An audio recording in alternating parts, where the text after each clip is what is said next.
en JP Morgan en Estados Unidos, a partir de 25 millones de dólares es cuando puedes optar a ser cliente de la banca privada, que se llama. Estar en la casa de un cliente y le digo, qué cuadro más bonito ese que tienes ahí. Me dice, claro, es un Picasso.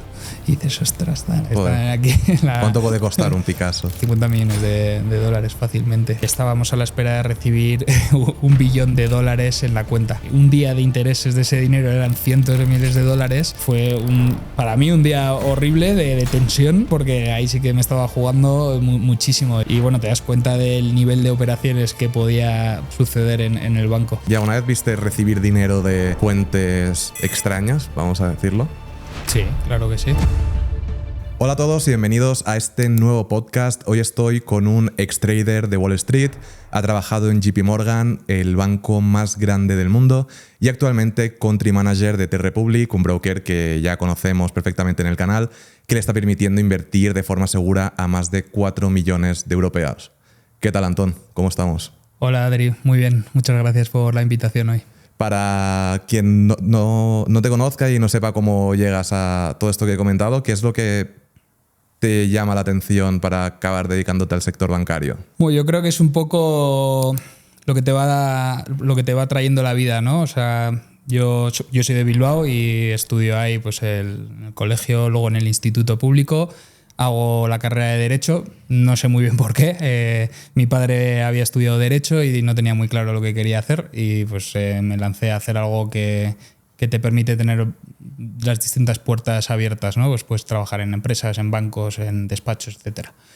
Y nada, terminé la carrera igual de perdido que cuando la empecé, y no tenía muy claro si quería ser abogado o qué quería hacer, y me surgió la oportunidad en 2012 de trabajar en un banco haciendo prácticas. Y 2012 todavía era una época bastante difícil en España, porque todavía estábamos saliendo de la crisis, no había mucho trabajo para la gente joven, que sigue sin haber. Y nada, en cuanto me salió esta oportunidad, hice las maletas, me fui a Madrid y empecé a trabajar en banca, y ahí es donde me empecé a aficionar por la banca, por la gestión de activos, por la bolsa, etcétera. Porque muchas veces lo que le llama la atención a la gente para pues, todo lo que es trading, finanzas, sector bancario es dinero, ¿no? Al final, obviamente hay de todo, ¿no? Hay apasionados, pero en muchas ocasiones es un trabajo que no es vocacional como tal, sino es, oye, quiero ganar dinero y ya está, ¿no? Es un trabajo que como que no estás construyendo algo realmente, sino que, oye, un trabajo que mueve mucho dinero. Pero en tu caso fue algo que te lo encontraste, ¿no? Como que no lo fuiste a buscar, sino que lo acabaste encontrando. Sí, efectivamente, me lo encontré y me acabó llamando mucho la atención. O sea, al final tú sales de la carrera y necesitas un trabajo, necesitas hacer prácticas y necesitas incorporarte al mercado laboral. Claro. Y bueno, pues en España pues, y en todo el mundo el sector financiero es muy grande, entonces me salió la oportunidad ahí. Y luego sí que es cierto de que trabajar con el dinero, la gente que conoces, tanto pues otros profesionales del sector como clientes, que bueno, luego podemos contar alguna anécdota, pues te acaba atrayendo mucho y te llama mucho la atención. ¿Y cómo pasas de hacer tu primera práctica? O sea, estás en Bilbao, haces tu primera práctica en Madrid, estás un tiempo trabajando en Madrid. ¿Cómo das ese salto de estar en Nueva York trabajando para JP Morgan? Pues, a ver, fue un poco suerte, porque yo no estaba muy contento en ese primer trabajo que tuve, y eché mi currículum a JP Morgan y ni me acordaba que lo había hecho, porque me llamaron semanas después. Oye, has echado el currículum para un puesto temporal, pero no sé si estarás interesado, porque tú ya tienes un trabajo en el que llevas un par de años, hemos visto, ¿estás seguro?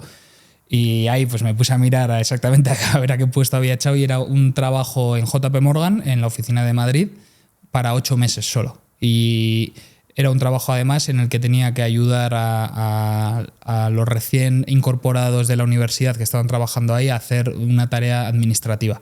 O sea, no fue una entrada gloriosa en JP Morgan, sino que entré un poco por la puerta de atrás para hacer un trabajo súper administrativo que nadie quería, y además durante 8 meses. Entonces me estaba arriesgando pues al cabo de 8 meses quedarme sin trabajo, y además yo ya tenía pues más experiencia laboral, y pues igual también un poco a nivel ego personal dices, joder, ahora voy a entrar aquí a hacer pues la peor parte del trabajo para otros que igual tienen menos experiencia que yo. O sea, hubo ahí un componente de de lucha personal de decirme como un poco el orgullo porque creo en la oportunidad de entrar en JP Morgan. Y la realidad es que por esfuerzo de meterle horas, intentar hacer un poco más de lo que te pedían y siempre intentar hacerlo mejor, conseguí que me ofrecieran un trabajo a tiempo completo después de esos 8 meses. Y ahí ya me incorporé como empleado a jornada completa en la oficina de Madrid, donde estuve prácticamente 4 años en el departamento de gestión de activos. Esto es asesorar a los patrimonios más altos de España cómo tienen que invertir.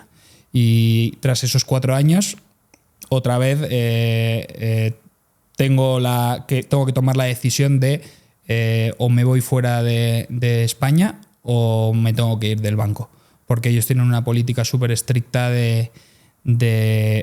te ofrecen la oportunidad de promocionar, pero no tiene por qué ser en la oficina en la que estás en la actualidad. Entonces, una oficina como la de Madrid no crece del mismo modo que pueden crecer las oficinas de Londres o Nueva York.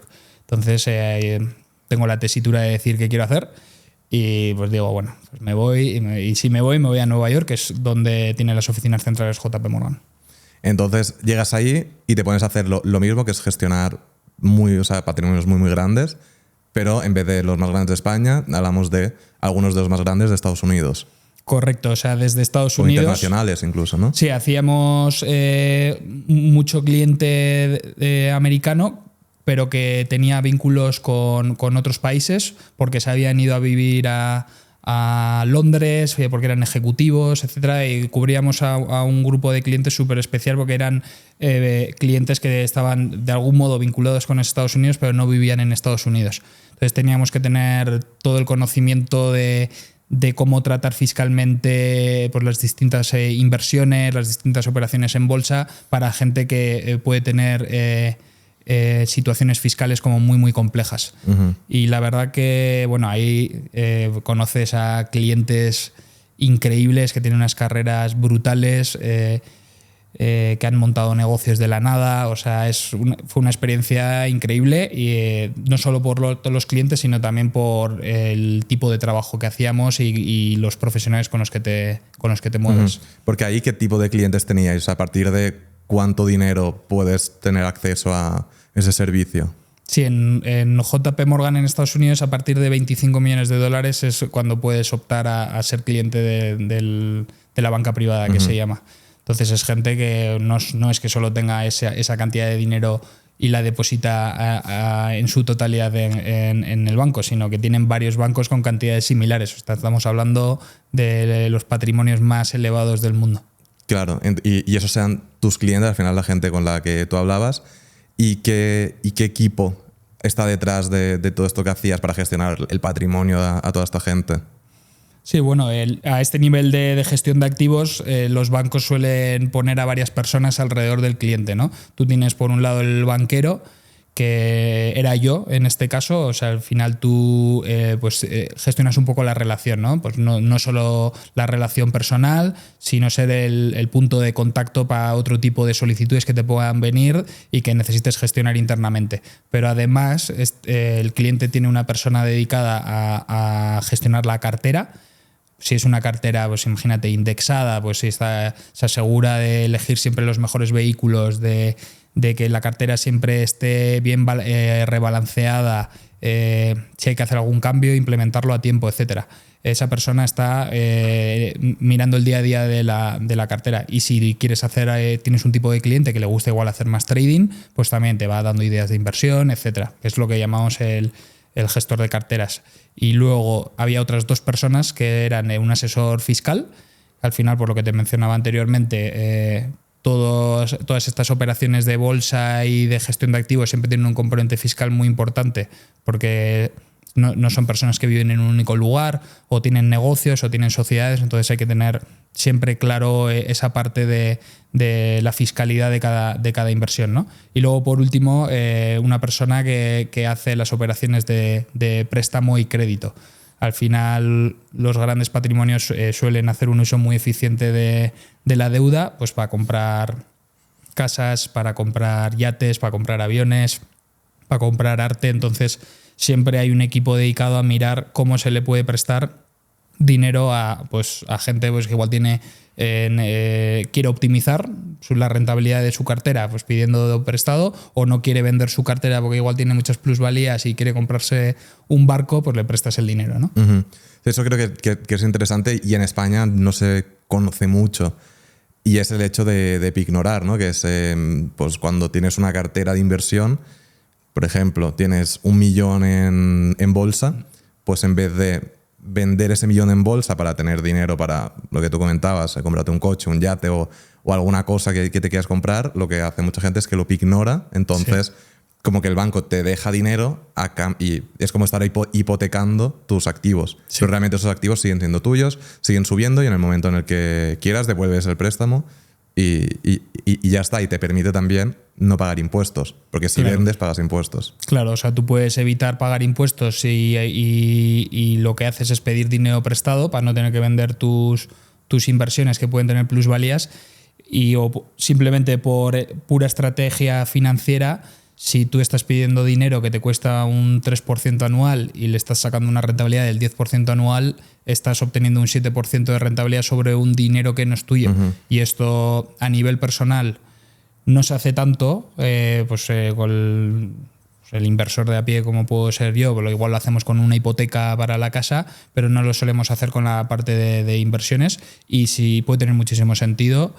Y bueno, o sea, en los grandes patrimonios e incluso en las empresas, el día a día pasa por usar crédito para maximizar la rentabilidad de o tus operaciones en el caso de una empresa, o de tu patrimonio en caso de un cliente. Claro, básicamente sería, pues igual pides un préstamo, te cobran un 3% de interés por el préstamo, pero tú lo inviertes y le sacas un 10%. Sí, entonces, claro, es dinero gratuito, dentro de que tienes ese riesgo de que si sale mal, la has liado, pero normalmente pues estás bien asesorado para que esto no ocurra, ¿no? Sí, efectivamente, te tienes que pedir un dinero que no suponga un importe muy ajustado con respecto a las garantías que estás aportando, de tal modo que si lo inviertes y hay una caída de la bolsa, no tengas que vender todo porque tienes que devolverle el dinero al banco porque tus garantías no valen, ¿no? Uh-huh. Entonces tú siempre tienes que pedir un préstamo, pues oye, que no represente un importe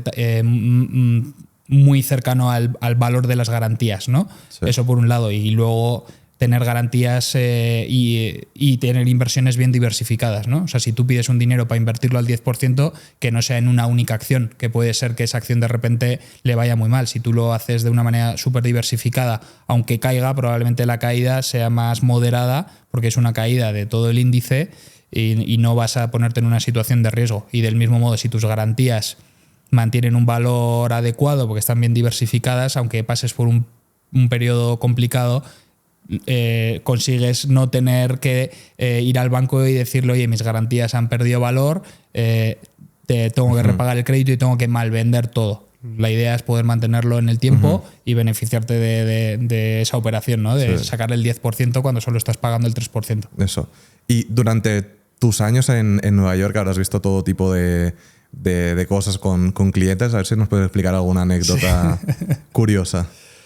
Bueno, al final lo que decía, tenemos clientes súper únicos, ¿no? Y al final estás en situaciones que te llaman mucho la atención. Yo, que soy un tío de Bilbao, que he acabado en Nueva York, por esfuerzo, pero también por suerte, ¿no? De que me haya surgido la oportunidad, pues te plantas en estar en las oficinas de Nueva York y yo qué sé, pues hablando con un ruso propietario de campos de gas natural en Siberia, y te está contando cómo montan ciudades porque claro, ahí no hay nada, entonces montan ciudades para que los trabajadores se lleven a las familias, puedan pasar el fin de semana ahí mientras trabajan en la explotación de gas natural. Entonces estar ahí en una reunión y que te cuenten todo esto, pues te sientes como en un sueño de decir, joder, que poder escuchar de primera mano de esta persona que es el que realiza este negocio es increíble, ¿no? y no sé, estar en la casa de un cliente y me estaba enseñando un poco pues el piso increíble que tiene en Manhattan y le digo, qué cuadro más bonito ese que tienes ahí. Y me dice, claro, es un Picasso. Y dices, ostras, está aquí. ¿Cuánto puede costar un Picasso? Pues yo creo que costaba 50 millones de dólares fácilmente. Sí. Qué locura. Sí, o sea, te enfrentas a situaciones en las que te sientes súper privilegiado, ¿no? Uh-huh. Pero bueno, también yo siempre lo vi como un tema puntual de mi carrera, porque sí que te desgasta mucho vivir en una ciudad como Nueva York y trabajar en ese tipo de sector. Uh-huh. Y alguna anécdota más que nos puedas contar, porque tú medio contaste algo de una transferencia muy grande. Sí. Bueno, pues teníamos un cliente que había una operación corporativa súper grande y estábamos a la espera de recibir $1 billón de dólares en la cuenta. Y yo estaba como a cargo de que todo saliese bien. Entonces, imagínate la tensión de estar en el día de la operación, habiendo mandado los detalles de la cuenta, que te tienen que llegar el dinero, pensar, joder, habré mandado bien los números, y volví a abrir el correo electrónico y volví a revisar el número de cuentas si estaba bien. Y nada, y luego estábamos ahí, no llegaba el dinero, porque tampoco podíamos controlar cuándo entraba el dinero, porque dependía del el otro banco que mandaba el dinero, pero era tanto dinero que un día de intereses de ese dinero eran cientos de miles de dólares, que fue para mí un día horrible de tensión, uh-huh. De que todo fuese bien, porque ahí sí que me estaba jugando muchísimo y bueno, te das cuenta del nivel de operaciones que podían suceder en el banco. Y una transferencia de $1 billón se hace como una transferencia normal. Un email al banquero, oye, quiero transferir esto a esta cuenta. IBAN, concepto, sí. Y ya está. O sea, sueles avisar con días de antelación para que esté todo el mundo preparado, ¿no? Y lo preparen, pero sí, o sea, no deja de ser una única transferencia. ¿Y por qué se hizo la transacción? ¿O no lo sabes? Sí, bueno, era una corporación americana que estaba adquiriendo otra empresa y esa empresa que adquirían era propiedad de una familia. Claro, porque... Y ese día estaban distribuyendo el dinero a las distintas personas de la familia. Claro, porque lo que tú decías, o sea, quien tenga $1 billón lo pone con intereses. Sí. Y... Estás generando cientos de miles de dólares al día, sí. Bueno, al final la tipología de cliente de la banca privada es normalmente empresarios, uh-huh. o familias que han tenido empresas, o ejecutivos que han tenido mucho éxito y recibían sueldos muy altos. Entonces no era raro una operación de este tipo, el importe era muy elevado, pero son las operaciones a las que estás acostumbrado a participar en la banca privada. Es siempre que un ejecutivo reciba un bonus, que venda unas acciones, o que una empresa compre a una familia otra empresa, o algún activo, ¿sabes? Un terreno, lo que sea. Siempre es así. Y que, o sea, cuando hablamos de tipos de transacciones, vale, es mucho dinero, pero también habrían compras... Inversiones, entiendo que lo gestionaríais vosotros, todo esto, que luego ya entraremos un poco pues, a ver cómo invierte esta gente, pero también todo tipo de compras, ¿no? Sí, o sea, eso es las que menos nos gustaban a nosotros cuando suponían salidas de dinero, ¿no? Porque si tú tienes a un cliente que tiene una cartera de 100 millones de euros contigo y te dices que me quiero comprar un edificio, pues... lo primero que vas a intentar es decirle que se quede el dinero en el banco, que quede el dinero en el banco y que utilice préstamo, ¿no? Y le puedes explicar, oye, pues que tu cartera va a generar a largo plazo un 10%, el préstamo te lo podemos dejar al 3%, tiene sentido que no desinviertas y uh-huh. hagas esta inversión con un préstamo. Pero claro, sí, o sea, los clientes van haciendo compras de distintos activos o montan fondos en los que invierten en otras empresas o en startups, o compran inmobiliario, entonces siempre participas en operaciones, siempre intentas participar con crédito, ¿no?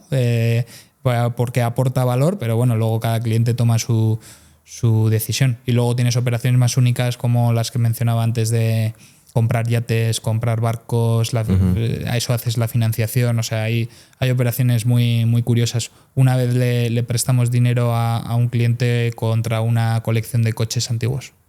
Uh-huh. O sea, eso básicamente es, él tiene la colección de coches y pide dinero, le dais dinero y en el caso en el que no lo devuelva, os quedáis la colección de coches. Nos quedamos la colección de coches, sí. Básicamente sí. O sea, imagínate la complejidad de que un banco acepte como garantía un activo tan único como un coche. Sí, que al final, ¿no? Es arte, ¿no? Entiendo también ese tipo de coches. Y tienes que tener la seguridad de que no se pierda el arte, ¿no? En el sentido de, oye, que no puede haber un incendio en el. Claro, tienen que estar asegurados los coches y todo. Los seguros, todo. Entonces, todas esas cosas se miran mucho.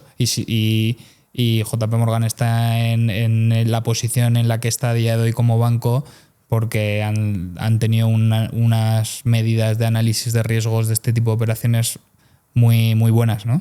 ¿Y alguna vez viste recibir dinero de fuentes extrañas, vamos a decirlo? No, porque era súper difícil como banquero que te aprueben ese tipo de transacción, aunque a ti te engañen.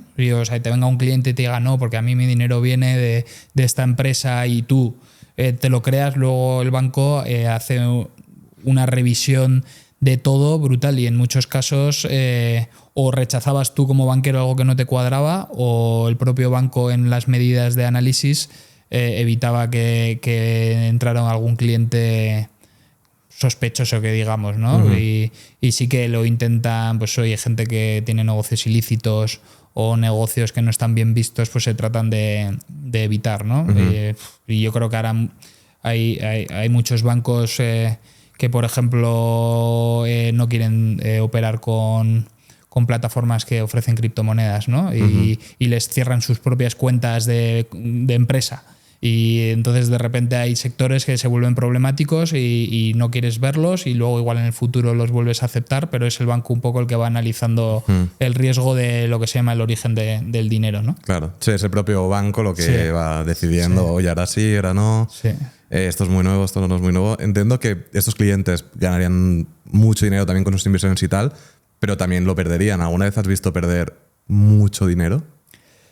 Sí, o sea, nosotros siempre hablábamos con los clientes que tenían la mayor parte de su patrimonio concentrado en empresas, les explicábamos que la concentración de tu patrimonio en un único activo es la mayor fuente de generación de riqueza, pero también de destrucción, ¿no? Y se puede hablar siempre de los casos de, yo qué sé, de Nokia o la BlackBerry y todas estas empresas que tuvieron su momento de súper éxito y luego pasaron a un segundo nivel súper rápido. Entonces, cualquier persona que estuvo invertida ahí tuvo una acumulación de patrimonio brutal y de repente lo acabas perdiendo. Y por eso siempre hablábamos mucho de la diversificación y tal. Yo vi un caso de un cliente durante la pandemia que tenía la cartera apalancada y no estaba bien diversificada y hubo una caída tan fuerte de la bolsa que su cartera llegó a los mínimos que no podía nunca llegar. Porque estaría apalancado. Por estar apalancado, claro. Imagínate, tú aportas 15 millones de euros de garantías y te prestan 10. Si esas garantías y inviertes con 25. Sí, no, en este caso lo había cogido el dinero para comprar unas casas. Vale. Entonces las casas no las puedes vender de la noche a la mañana y decirle al banco toma tu dinero de vuelta, ¿no? Entonces la garantía que tenía el banco era la cartera de 15 millones de euros y te debían 10. Claro, la cartera cayó de 15 a 10 súper rápido, entonces lo que haces es le llamas al cliente y le dices, oye, tu garantía está al mismo nivel que el préstamo que me debes, tráeme más dinero. Pues o te lo vendo todo. O te lo vendo todo para recuperar mis 10 millones de euros. Y estuvimos ahí viendo cómo ayudar al cliente y tal, y al final acabaron vendiendo casi todo. Y fue una putada porque luego la bolsa subió súper rápido de nuevo y la cartera se recuperó, pero ya la habías vendido y esa pérdida, claro, de pasar de tener 15 millones de euros invertidos que bajan a 10, pero que luego si rebota vuelven a 15, pues te venden a 11 y te dejan 1 millón de euros, luego ese 1 millón de euros, aunque suba, no te hace recuperar los millones de euros de la caída inicial, ¿no? Y eso sí que fue heavy. Entiendo que también en base a tu experiencia, ese es uno de los... O sea, creo que se han juntado como dos de los errores más típicos, que es, uno, apalancarse de más, y el segundo, vender cuando todo cae. Sí, en este caso se apalancó de más en el sentido de que no tenía más liquidez que aportar como garantías y luego vender mal fue obligado, a él lo obligaron. Ahí el problema también fue la iliquidez de la compra que habías hecho con el dinero que te habían prestado. O sea, fue una combinación de... Y también, bueno, yo creo que fue una situación muy única, ¿no? Con la pandemia y lo que sucedió en bolsa, que nadie sabía qué iba a pasar y yo creo que ahí no se hizo todo lo bien que se podría haber hecho, la verdad. Y entiendo que también algún error debiste de cometer, ¿no? Durante esos años. Sí, bueno, pero he tenido errores de junior, yo qué sé, de preparar presentaciones para los clientes de rentabilidades y tal, y que estuviesen todos los datos mal, en plan, yo qué sé, pues haber puesto los números mal, ¿sabes? O sea, de sacar las carteras y al editar la presentación y así, pues que acabar poniendo las rentabilidades de la cartera de otro cliente y cosas así. Cagadas muy de que crees que vas a perder tu trabajo al momento. Pero ¿tuviste alguna realmente importante, digamos, peligra, igual me están comprando ya el billete de vuelta? Sí, bueno, pues a un cliente que por error le estábamos haciendo un depósito de 10 millones de euros y por error lo enviamos varias veces y le hicimos 3 depósitos de 10 millones de euros y le creamos un descubierto de 20 millones de euros en la cuenta. Imagínate los intereses que le estaba cobrando el banco. Y el cliente llamó ahí hiperalterado: oye, pero me estáis cobrando, ¿qué es este? ¿Dónde está mi dinero? Tal, pone que debo 20 millones de euros, tal, nosotros no. Es un error, ¿no? Un error heavy, porque es que, claro, aunque te digan que lo van a arreglar, tú ves en tu cuenta menos 20 millones de euros, ¿sabes? O sea, y luego le explicamos, no, es que hemos abierto por error, pero ahí lo pasas muy mal. Y luego sí que has visto a otras, a mí en mi caso no me pasó, pero los famosos fat fingers de cuando alguien está operando en bolsa y pone un cero más y en lugar de comprar 1 millón de acciones compra 10 millones de acciones, que es el 10 veces más de dinero, y se lía parda y se mueve el mercado, ¿no? De repente, pues esas se ven. Y bueno, pero la clave es avisar a la gente en cuanto ha ocurrido, no tratar de arreglarlo tú solo y no tratar de ocultarlo. Ahí es cuando sí que te echa la empresa y te dicen: no te he hecho por el error que has cometido, sino por tratar de ocultarlo. Y bueno, y que no sea un error muy significativo en el sentido de que le cueste muchísimos millones de euros a la empresa. Pero hay que obrar bien cuando la cagas. Sí. Y con esto que me comentas del error que el cliente ve menos 20 millones, te das cuenta un poco de que el dinero al final en los bancos como que no, como cuesta entender cuán real es, ¿no? Porque esto que dicen de que el banco tiene la capacidad de crear, creo que es un 90% o que únicamente tiene que tener el 10% y luego puede, algo así, ¿no? Como que el banco puede crear ese dinero. Y también se dice, y probablemente sea cierto, que si todo el mundo quiere sacar el dinero del banco, no hay fondos necesarios. Sí. ¿Eso cómo va? Bueno, eso se vio con Silicon Valley Bank, incluso en España con Banco Popular. Se vivió esa situación de que cuando todo el mundo quiere sacar su dinero, no hay dinero suficiente, ¿no? Porque al final los bancos lo que hacen es un negocio tradicional, es coger dinero prestado de los clientes, ¿no? O sea, tú, Adri, me depositas el dinero en mi banco y yo con ese dinero lo presto. ¿Qué pasa? Pero si te fijas, como que nadie lo sabe, ni nadie lo acepta, ¿no? Pero se hace. No, pero la parte más interesante es que lo multiplican, porque tú como banco no necesitas tener, o sea, con tu 1 millón de euros, eso no solo me permite prestar 1 millón de euros, sino que igual me permite prestar 9. ¿Por qué? Porque el banco solo tiene que tener determinado capital para cubrir los préstamos que va dando. Entonces, con 1 millón de euros tú igual puedes prestar 10. Porque hay 10 personas, o 9 personas que te deben 10 millones de euros, pero solo tienes que tener dentro de tu capital 1 millón de euros. Porque en teoría esas personas te van a repagar. Entonces hace ese efecto multiplicador que dices con 1 euro prestan tanto. Y eso se ve pues con los requerimientos de capital que les piden, que no sé cuánto es ahora, pero es como un 20% de capital, tienes que tener unos ratios que tienes que cumplir, pero que en realidad significa que en tu balance no está todo el dinero de las deudas que te deben y todo el dinero de los clientes a los que tú les tienes que dar el dinero.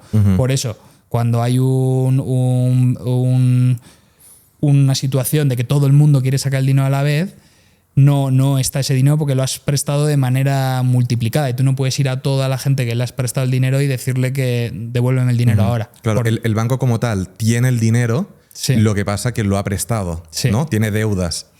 Exacto. Realmente el banco sí que podría pagar a todo el mundo, pero tendría que esperar a cobrar Eso la es. hipoteca de uno, el préstamo de otro. Efectivamente. Y por eso se genera ese momento de... De tensión, sí. Vale. Que puede llevar a un problema de liquidez y a la quiebra del banco.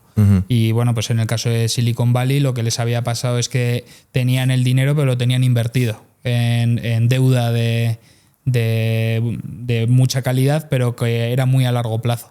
Y como habían subido los tipos de interés, había bajado temporalmente el precio de esos bonos que habían comprado. Y claro, para venderlos les suponía una pérdida. Y como cada vez les estaban demandando más dinero los clientes porque había miedo, no. Se vieron obligados a mal vender, ¿no? Se obligó a mal vender, que ocasionó una quiebra. Y tuvo que venir otro banco y comprarlo para que los depósitos no se viesen afectados. Pero sí, o sea, realmente los bancos suelen quebrar por hacer operaciones muy malas o porque hay esa situación de pánico y te piden todo el dinero de golpe y no lo tienes, porque es que lo has prestado de manera multiplicada. ¿Qué riesgo real hay de que quiebre un banco a día de hoy? Pues en la realidad y lo que se ha visto en los últimos años es que apenas los gobiernos están dispuestos a aceptar quiebras de bancos por el riesgo sistémico que pueden crear, ¿no? Y antes siempre acuerdan que un banco asuma Lo compre, ¿no? y lo compre. Y se vio con el Santander cuando compró el Banco Popular, con Silicon Valley, no me acuerdo a quién se lo vendieron, pero creo que igual fue hasta JP Morgan o lo intentó JP Morgan, pero otro banco se lo compra. Los únicos que pierden son los seguros, son los accionistas, porque la acción pasa a valer cero.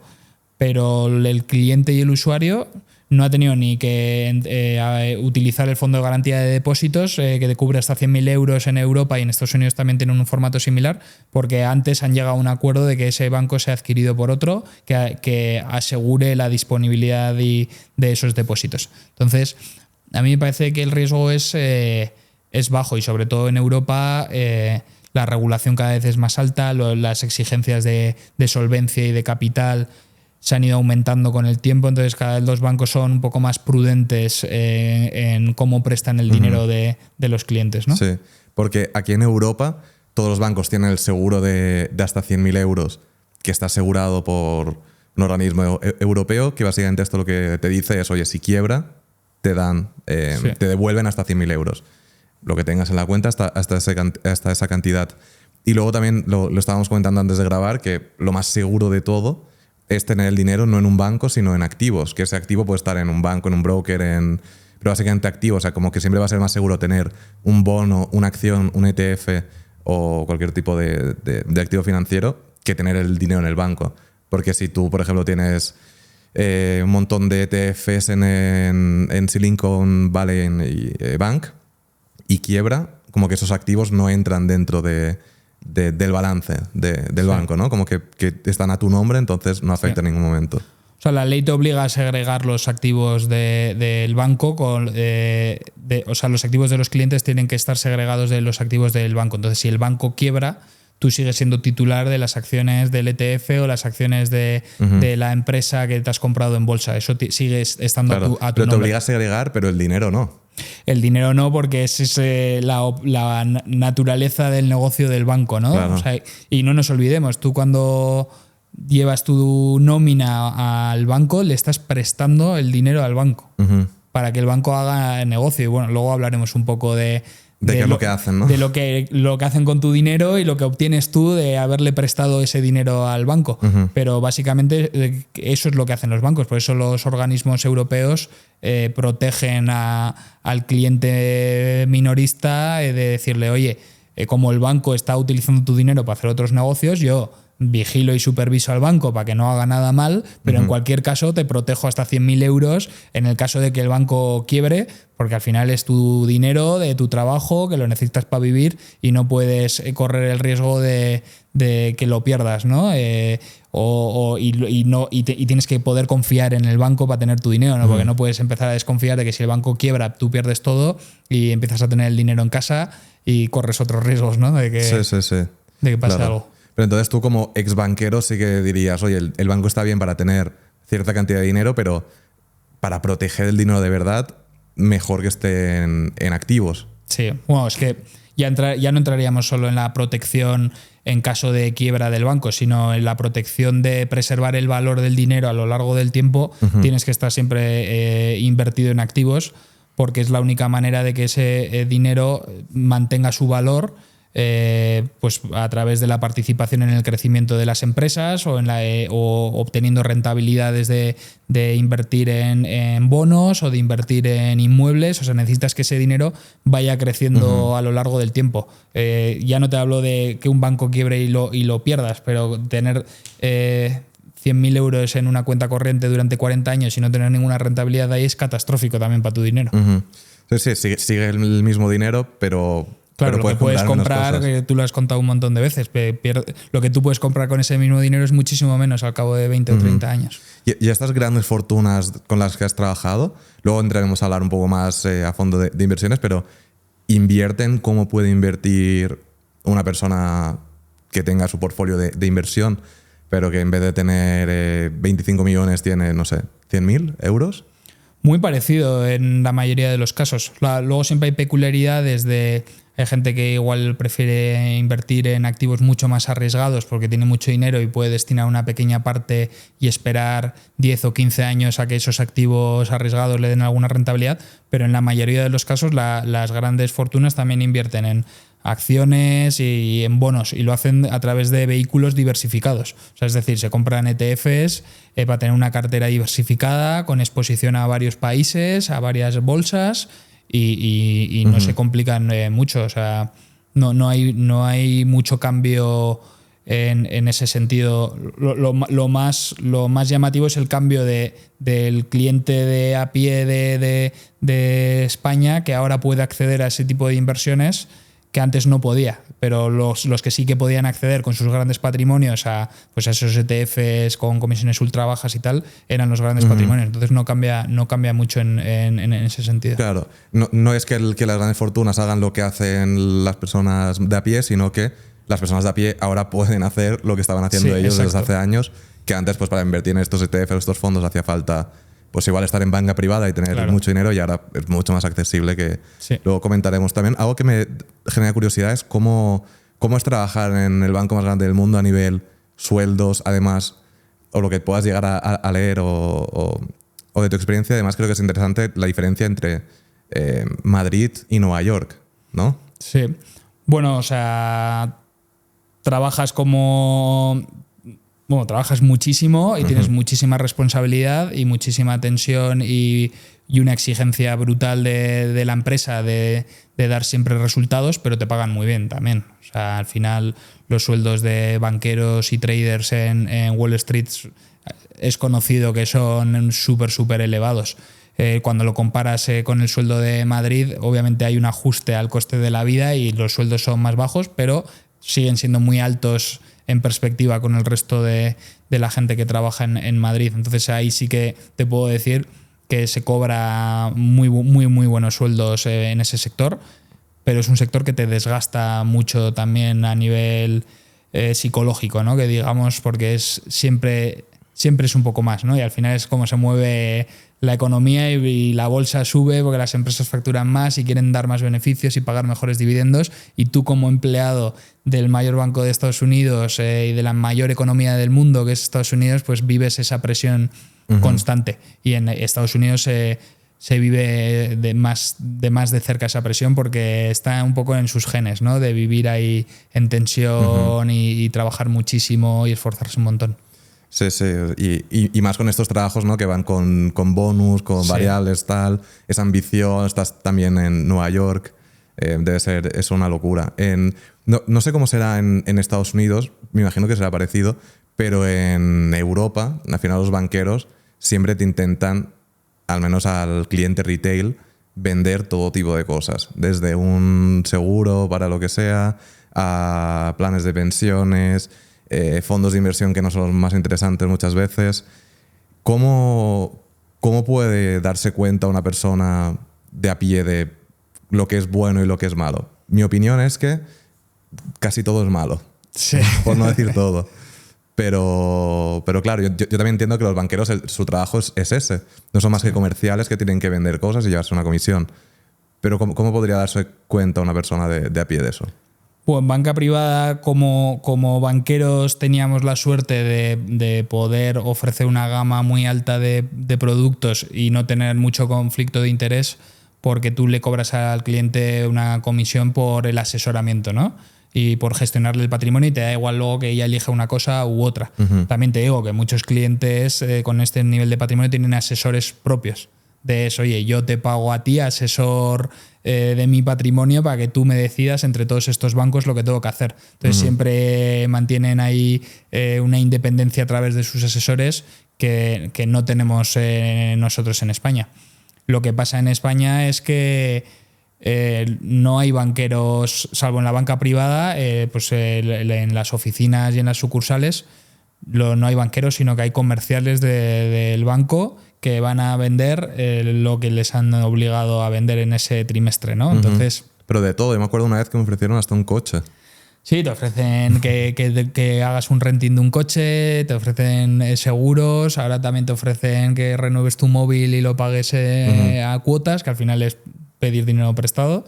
Te ofrecen de todo a día de hoy porque les obligan. Y a ver, es una pena porque el cliente final ya no se fía de lo que le ofrecen, tampoco le están ofreciendo lo mejor que podrían estar recibiendo, sino lo que le interesa al banco, y el pobre comercial que está ahí pues está un poco entre la espada y la pared de tener que vender lo que le obliga al banco. O sea, y al final lo que tendrían que mirar es por qué el banco tiene que hacer este tipo de ventas. Pues igual por su estructura operativa y de costes es tan elevada que no pueden ser un poco más independientes, ¿no? A la hora de recomendar productos y volver a su negocio habitual, ¿no? A su negocio habitual y poder ofrecer lo que reciben los clientes de banca privada, ¿no? Que es un asesoramiento más independiente.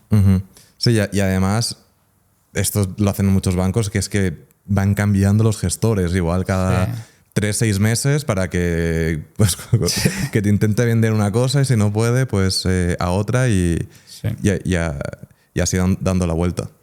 Bueno, por eso yo lo digo muchas veces y ya suena hasta repetitivo, pero esforzarse en aprender y educarse un poco en temas de financieros te permite, cuando te toque hablar con los comerciales de los bancos, evitar un poco productos que no son necesariamente buenos ni para ti como cliente ni como inversor en general, porque son productos pues igual con comisiones muy altas y con rentabilidades muy malas, ¿no? Pero poder ser capaz de tener ese análisis crítico de todo lo que nos presentan por televisión, en anuncios de radio, cuando entras a la aplicación y te dice, no, compra este fondo, compra este tal, pues poder analizarlo bien, entender ¿no? las cosas para poder tomar una decisión. Sí. Y mira que hay como regulaciones, ¿no?, que obligan en Europa a un producto de inversión, tiene que cumplir como una serie de cosas para que se entienda bien y tal, pero aún así no es tan sencillo leerlo para una persona que no tiene experiencia y no llega a saber pues lo que está haciendo con su dinero. Sí. Antes de cerrar el capítulo banco, algo que me genera curiosidad y que me impactó mucho cuando lo leí es cuando hubo todos los bloqueos con el tema de Rusia. Básicamente empezó la guerra de Rusia y como que bloquearon las cuentas bancarias a rusos. Y como que a los propios rusos les prohibieron el hecho de abrirse cuentas. ¿Eso hasta qué punto un banco puede bloquearte una cuenta porque sí? ¿O por tu nacionalidad? No es porque sí, pero yo creo que a mucha gente nos ha pasado que también si se te caduca el DNI te bloquean la cuenta hasta que les mandes el nuevo. O sea, los bancos están obligados por ley a prevenir el blanqueo de capitales y prevenir la financiación de terrorismo y prevenir un montón de ilegalidades, ¿no? Que puede parecer un poco injusto que tú como banco digas, oye, ¿a mí por qué me obligan a hacer esto? O sea, ¿yo qué tengo que ver? Pero están obligados pues porque son parte del sistema financiero y la ley les obliga. Entonces, si de repente hay una situación de sanciones a un país, los bancos les llegará, no sé cómo funciona, pero les llegará una cartita, una notificación y dicen a partir de ahora todas las cuentas de todos los rusos que tengas, bloquéalas. Y ese dinero no lo pueden tocar ni mover. Y ya está, y los bancos cumplen. Y a una persona lo más normal es que no le pase nada, pero si tú, por ejemplo, le debes dinero a la Seguridad Social o le debes dinero a Hacienda y no lo pagas, después de que te hayan mandado unas cuantas cartas a tu casa, la siguiente la van a mandar al banco y le van a decir todo el dinero que entre a esta persona me lo mandas a la cuenta de Hacienda o lo bloqueas y no lo puedes sacar. Entonces no es el banco en realidad, el banco solo cumple órdenes, el banco pues implementa, habrá algunos un poco más laxos o un poco más estrictos, pero normalmente cumplen lo que dice la ley. Incluso si se te caduca el DNI y no mandas una copia, te pueden bloquear la cuenta. Sí, sí, al final no es algo del banco, es de más arriba. Y Antón, ¿por qué decides poner fin a tu época en Estados Unidos? Bueno, por varios factores, porque al final yo ya sabía que ir a Estados Unidos era algo temporal, ¿no? Porque tampoco es un mundo en el que yo me sienta 100% cómodo y desgasta muchísimo. O sea, trabajar a ese nivel de exigencia en esa ciudad pues acaba agotando a cualquiera y es una ciudad que mucha gente utiliza como puente a otras cosas. Yo también por temas personales quería volver a Madrid. La pandemia no ayudó mucho. Bueno, pues esto fue la hostia porque yo, aunque tenía permiso para vivir en Estados Unidos, durante casi 2 años por la pandemia estaba prohibido entrar a Estados Unidos. Turistas, etcétera, no podían entrar a Estados Unidos. Yo me consideraban parte de ese grupo. O sea, yo vivía en Nueva York y tenía permiso para trabajar 5 años ahí, pero a efectos de la ley que habían puesto con la pandemia para evitar el turismo, no podía salir del país y volver a entrar. Entonces estaba prácticamente atrapado en Nueva York durante mucho tiempo. Y nada, por tema personal ya quería volver porque esa situación era insostenible y sobre todo porque a mí siempre me había llamado mucho la atención cómo la tecnología iba a acabar afectando al sector financiero, ¿no? Y qué papel podía jugar un asesor patrimonial o un banquero de aquí a 30 años, ¿no? Es decir, oye, si la tecnología está automatizando y digitalizando todo, vas a necesitar a un señor de 40, 50 años diciéndote qué tienes que hacer y qué no. Entonces a mí me preocupaba mucho tu futuro, mi futuro dentro del sector y qué papel yo podía jugar. Entonces me empezó a llamar mucho la atención el sector fintech, ¿no? Que al final los neobancos, los neobrokers y todo esto forman parte del sector de nuevas empresas del sector financiero, ¿no?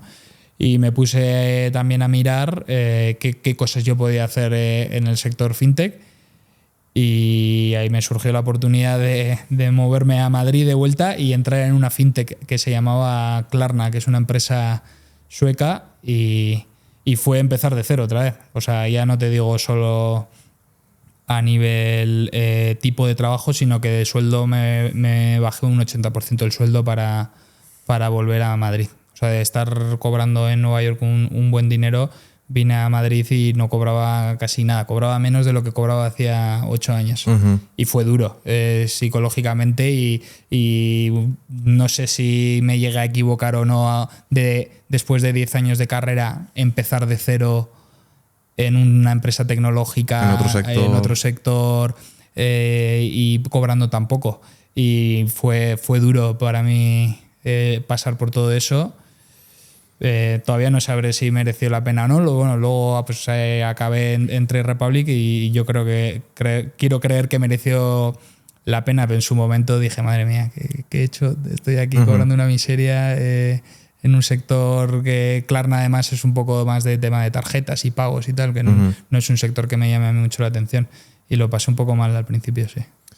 Y ya pues te quedas en Klarna un tiempo y ya das el salto a Trade. Sí, o sea, a mí siempre me llama muchísimo la atención el mundo de las inversiones y cuando me surge la oportunidad estando en Klarna entrar en trade. Claro, se junta como lo nuevo que buscabas Sí, con lo que sabes hacer. efectivamente, un poco. Había conseguido entrar en el mundo fintech, en un puesto que igual no me cuadraba, con unas condiciones que no me cuadraba, y por fin puedo ver la parte de fintech de lo que más me gusta, que es la gestión de activos y las inversiones. Y además lo que más me llamó la atención de Trade Republic es que no es un broker cualquiera que te está diciendo que compres y vendas y que hagas trading para hacer comisiones, sino que encima justo lo que ellos contaban es un poco vamos a ayudar a la gente a que se beneficie de invertir y ahorrar a largo plazo para que tengan un mejor futuro financiero. O sea, un mensaje mucho más alineado con cómo yo entiendo las inversiones, que como banquero era también muy a largo plazo y con un enfoque de generar riqueza a lo largo del tiempo, ¿no? Y nada, me surge la oportunidad de entrar en Trade Republic como Project Manager, que al final es un puesto en el que ayudas a desarrollar proyectos pues tanto de marketing como de nuevos productos. Y me apunté al lanzamiento, a la aventura de lanzar Trade Republic en España en 2021. Sí. Y a día de hoy hay un montón de brokers, de neobancos, de exchange, de plataformas, de cosas que están bien, cosas que están mal. Y yo entiendo que para la gente es muy complicado entender, o sea, se pierden entre tanta cosa y cuesta saber qué es lo bueno y qué es lo malo. ¿Cómo le explicarías a mi madre qué es Trade Republic? Trade Republic es un banco regulado alemán, o sea, aunque sea digital, que sea una aplicación, cumple las mismas normas y las mismas leyes que cualquier otro banco que tiene una oficina en la calle.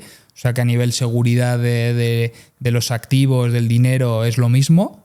Lo que pasa que tiene un enfoque de hacer una aplicación que sea muy, muy sencilla de utilizar, con unas comisiones muy, muy bajas, de tal modo que las personas que lo utilizan puedan sacarle el máximo partido a su dinero. O sea, al final la gente tiene un dinero ahorrado o un dinero invertido que esperan que vaya creciendo a lo largo del tiempo y que lo usarán en el futuro, ¿no? Si tú estás cobrando comisiones muy altas o estás ofreciendo productos que no tienen buenas rentabilidades o que no tienen sentido, al final eso acaba teniendo un impacto negativo en el dinero de cada cliente. Entonces, los clientes tienen que pensar qué herramientas deben utilizar para inversión, que sean capaces de entenderlas, que no paguen muchas comisiones y que les aporte más con lo que puedan obtener con su dinero dentro del riesgo que deben asumir a la hora de invertir. Entonces, no hay que darle muchas vueltas en el sentido a la hora de elegir un broker, más allá de la seguridad, los precios y la usabilidad y la accesibilidad de productos. Y ya está. Uh-huh. Sí, al final es lo que tú dices, seguridad, que iría de la mano con regulación, que tenga lo que necesites y que sea fácil de entender. Y te lanzo la pregunta del millón, ¿no? Cuando empezamos ya a hablar de inversiones y tal en España, estamos viendo muchos problemas con precios de la vivienda, cuesta encontrar trabajo, buenos trabajos, cuesta por lo tanto ahorrar, problemas con las pensiones, subida de precio constante. ¿Cuál es la solución a todo esto yendo de la mano con la inversión, obviamente? Sí, o sea, yo creo que hay muchísimos problemas que no podemos controlar a día de hoy, ¿no? Y lo que tenemos que plantearnos como ciudadanos es qué podemos hacer nosotros a nivel individual para que nos vaya mejor en el futuro, teniendo en cuenta que no podemos controlar los precios de las viviendas, que a día de hoy, el otro día el Banco de España en la encuesta financiera de las familias dijo que los jóvenes cada vez compran menos viviendas. Claro, es que ¿cómo vas a comprar viviendas si cuesta un dineral y a la vez sabemos que hay un problema de acceso al trabajo de la gente más joven, ¿no? O sea, se está combinando. No hay trabajos, los trabajos que hay son malos, las viviendas están carísimas, tenemos una carga fiscal brutal en España, los más jóvenes ya no solo por los impuestos que hay que pagar, que son muy elevados, sino que las cuotas de la seguridad social cada vez son un poco más altas porque como cada vez se está jubilando más gente, pues ahora están pidiendo contribuciones adicionales a los sueldos más altos, están pidiendo que paguen un poquito más aún. Entonces tenemos una combinación de problemas que que están tan fuera de nuestro control, porque ¿cómo vas a cambiar del mercado laboral tú solo? O sea, es imposible. Entonces, llega un momento que dices, oye, ¿qué puedo hacer yo como persona individual para asegurarme un porvenir financiero adecuado sin tener que depender de terceros, ¿no? Ni del Estado, ni de que alguien me deje dinero, ni nada. Entonces, para mí, habiendo trabajado en la gestión de activos tantos años, pasa por aprovecharnos de la oportunidad que tenemos única, nuestra generación, de participar en los mercados financieros, de beneficiarnos de que nuestro dinero esté invertido del mismo modo que lo han invertido durante los últimos 100 años los grandes patrimonios. Hasta ahora, si lo piensas, nadie podía acceder a inversiones a través de ETFs con comisiones del 0,10%. Y ahora se puede hacer sin comisiones, sin tener que destinar muchísimo dinero. Tenemos una oportunidad de coger y empezar a invertir poco a poco y aprovecharnos de lo que te aportan las inversiones a largo plazo, que es única. Y yo creo que es la única manera de tomar el control y asegurarte un buen futuro financiero sin depender de que el gobierno o las empresas actúen por ti. A mí me parece clave empezar desde muy joven a invertir poco a poco, de manera recurrente, lo que puedas, y esperar y ser paciente y ser disciplinado y beneficiarte de lo que se han venido beneficiando en los grandes patrimonios, que es rentabilidades anualizadas. Y tampoco quiero ponerme aquí a soltar datos, pero en los últimos 30 años la bolsa americana, el S&P 500, ha hecho casi un 10% de rentabilidad anual. O sea, si tú coges esta rentabilidad anual y metes 1.000 euros al año al 10% durante 40 años, tienes más de 400.000 euros. Que dices, ¿yo para qué voy a pensar a 40 años vista? Da igual, pero que son 1.000 euros al año, es un dinero, pero bueno, al mes son 80 y pico euros. Joder. Y si eres lo suficientemente disciplinado de coger y meter 80 euros todos los meses e invertirlos en la bolsa al 10%, dentro de 40 años vas a dar las gracias de haber hecho un acto tan sencillo como ha sido el de poner una orden de compra recurrente y dejarlo ahí durante el tiempo y olvidarte. Sí, completamente de acuerdo. Y que también hay que ver la otra cara de la moneda, es si no lo haces, si lo ahorras. Porque sí, al igual que el que de media la bolsa americana da un 10% de rentabilidad anual, ¿cuánto ha perdido de poder adquisitivo el dinero? Claro. O sea, estos últimos años hablamos de un 3%, incluso 4, 2%.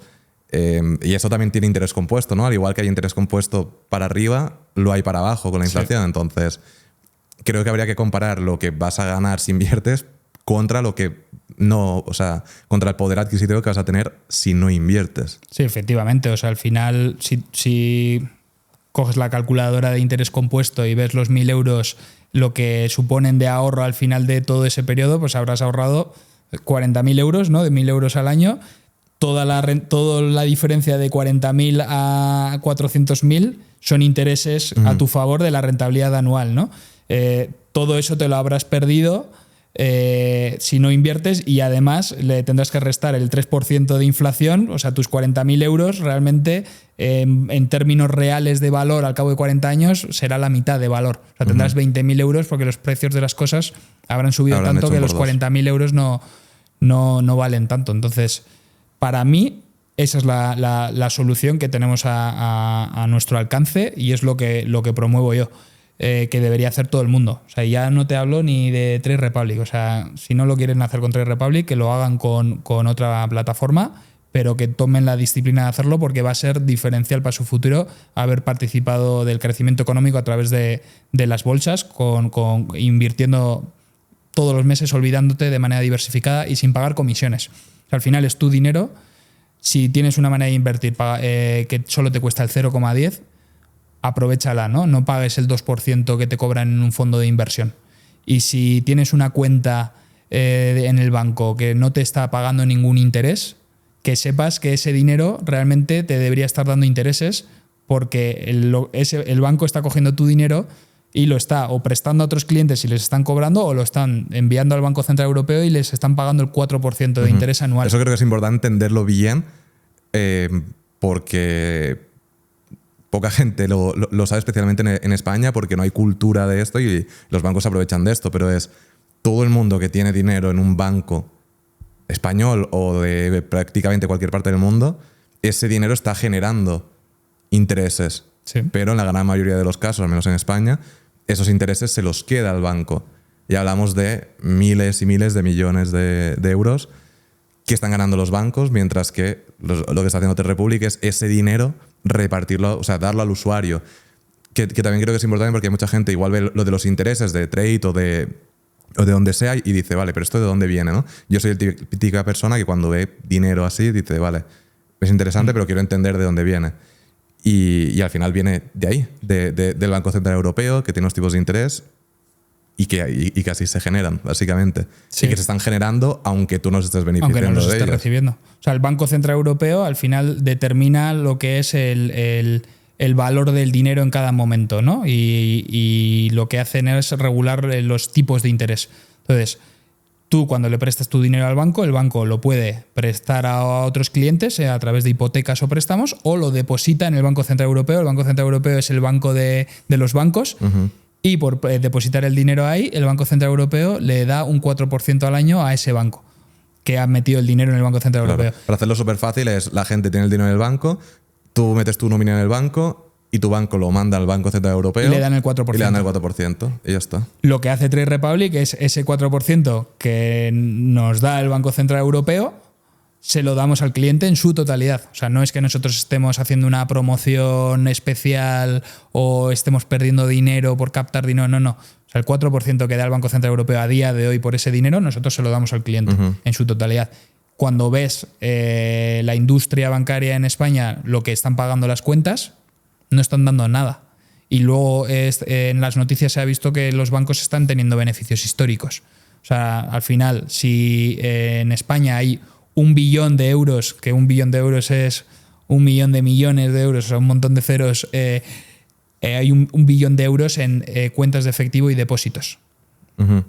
Esto al 4% son 40.000 millones de euros al año de intereses del Banco Central Europeo sobre ese dinero.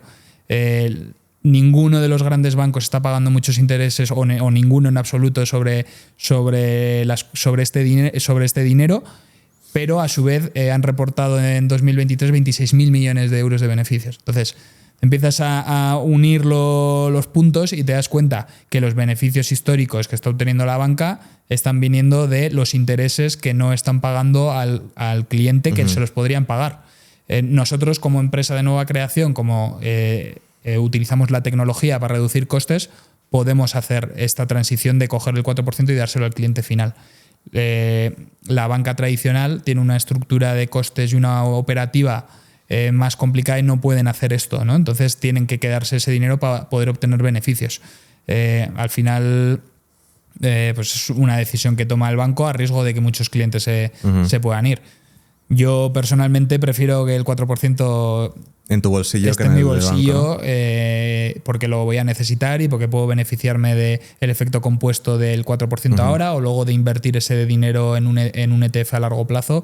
Pero es importante que la gente sepa que hay alternativas para el ahorro sin riesgo, porque está garantizado por los fondos de garantía de depósitos, etcétera, sin riesgo de obtener por lo menos un 4%. Claro, porque al final es un banco más. No es una plataforma rara, es, oye, en vez de tenerlo en un banco, lo tengo en otro y ya está.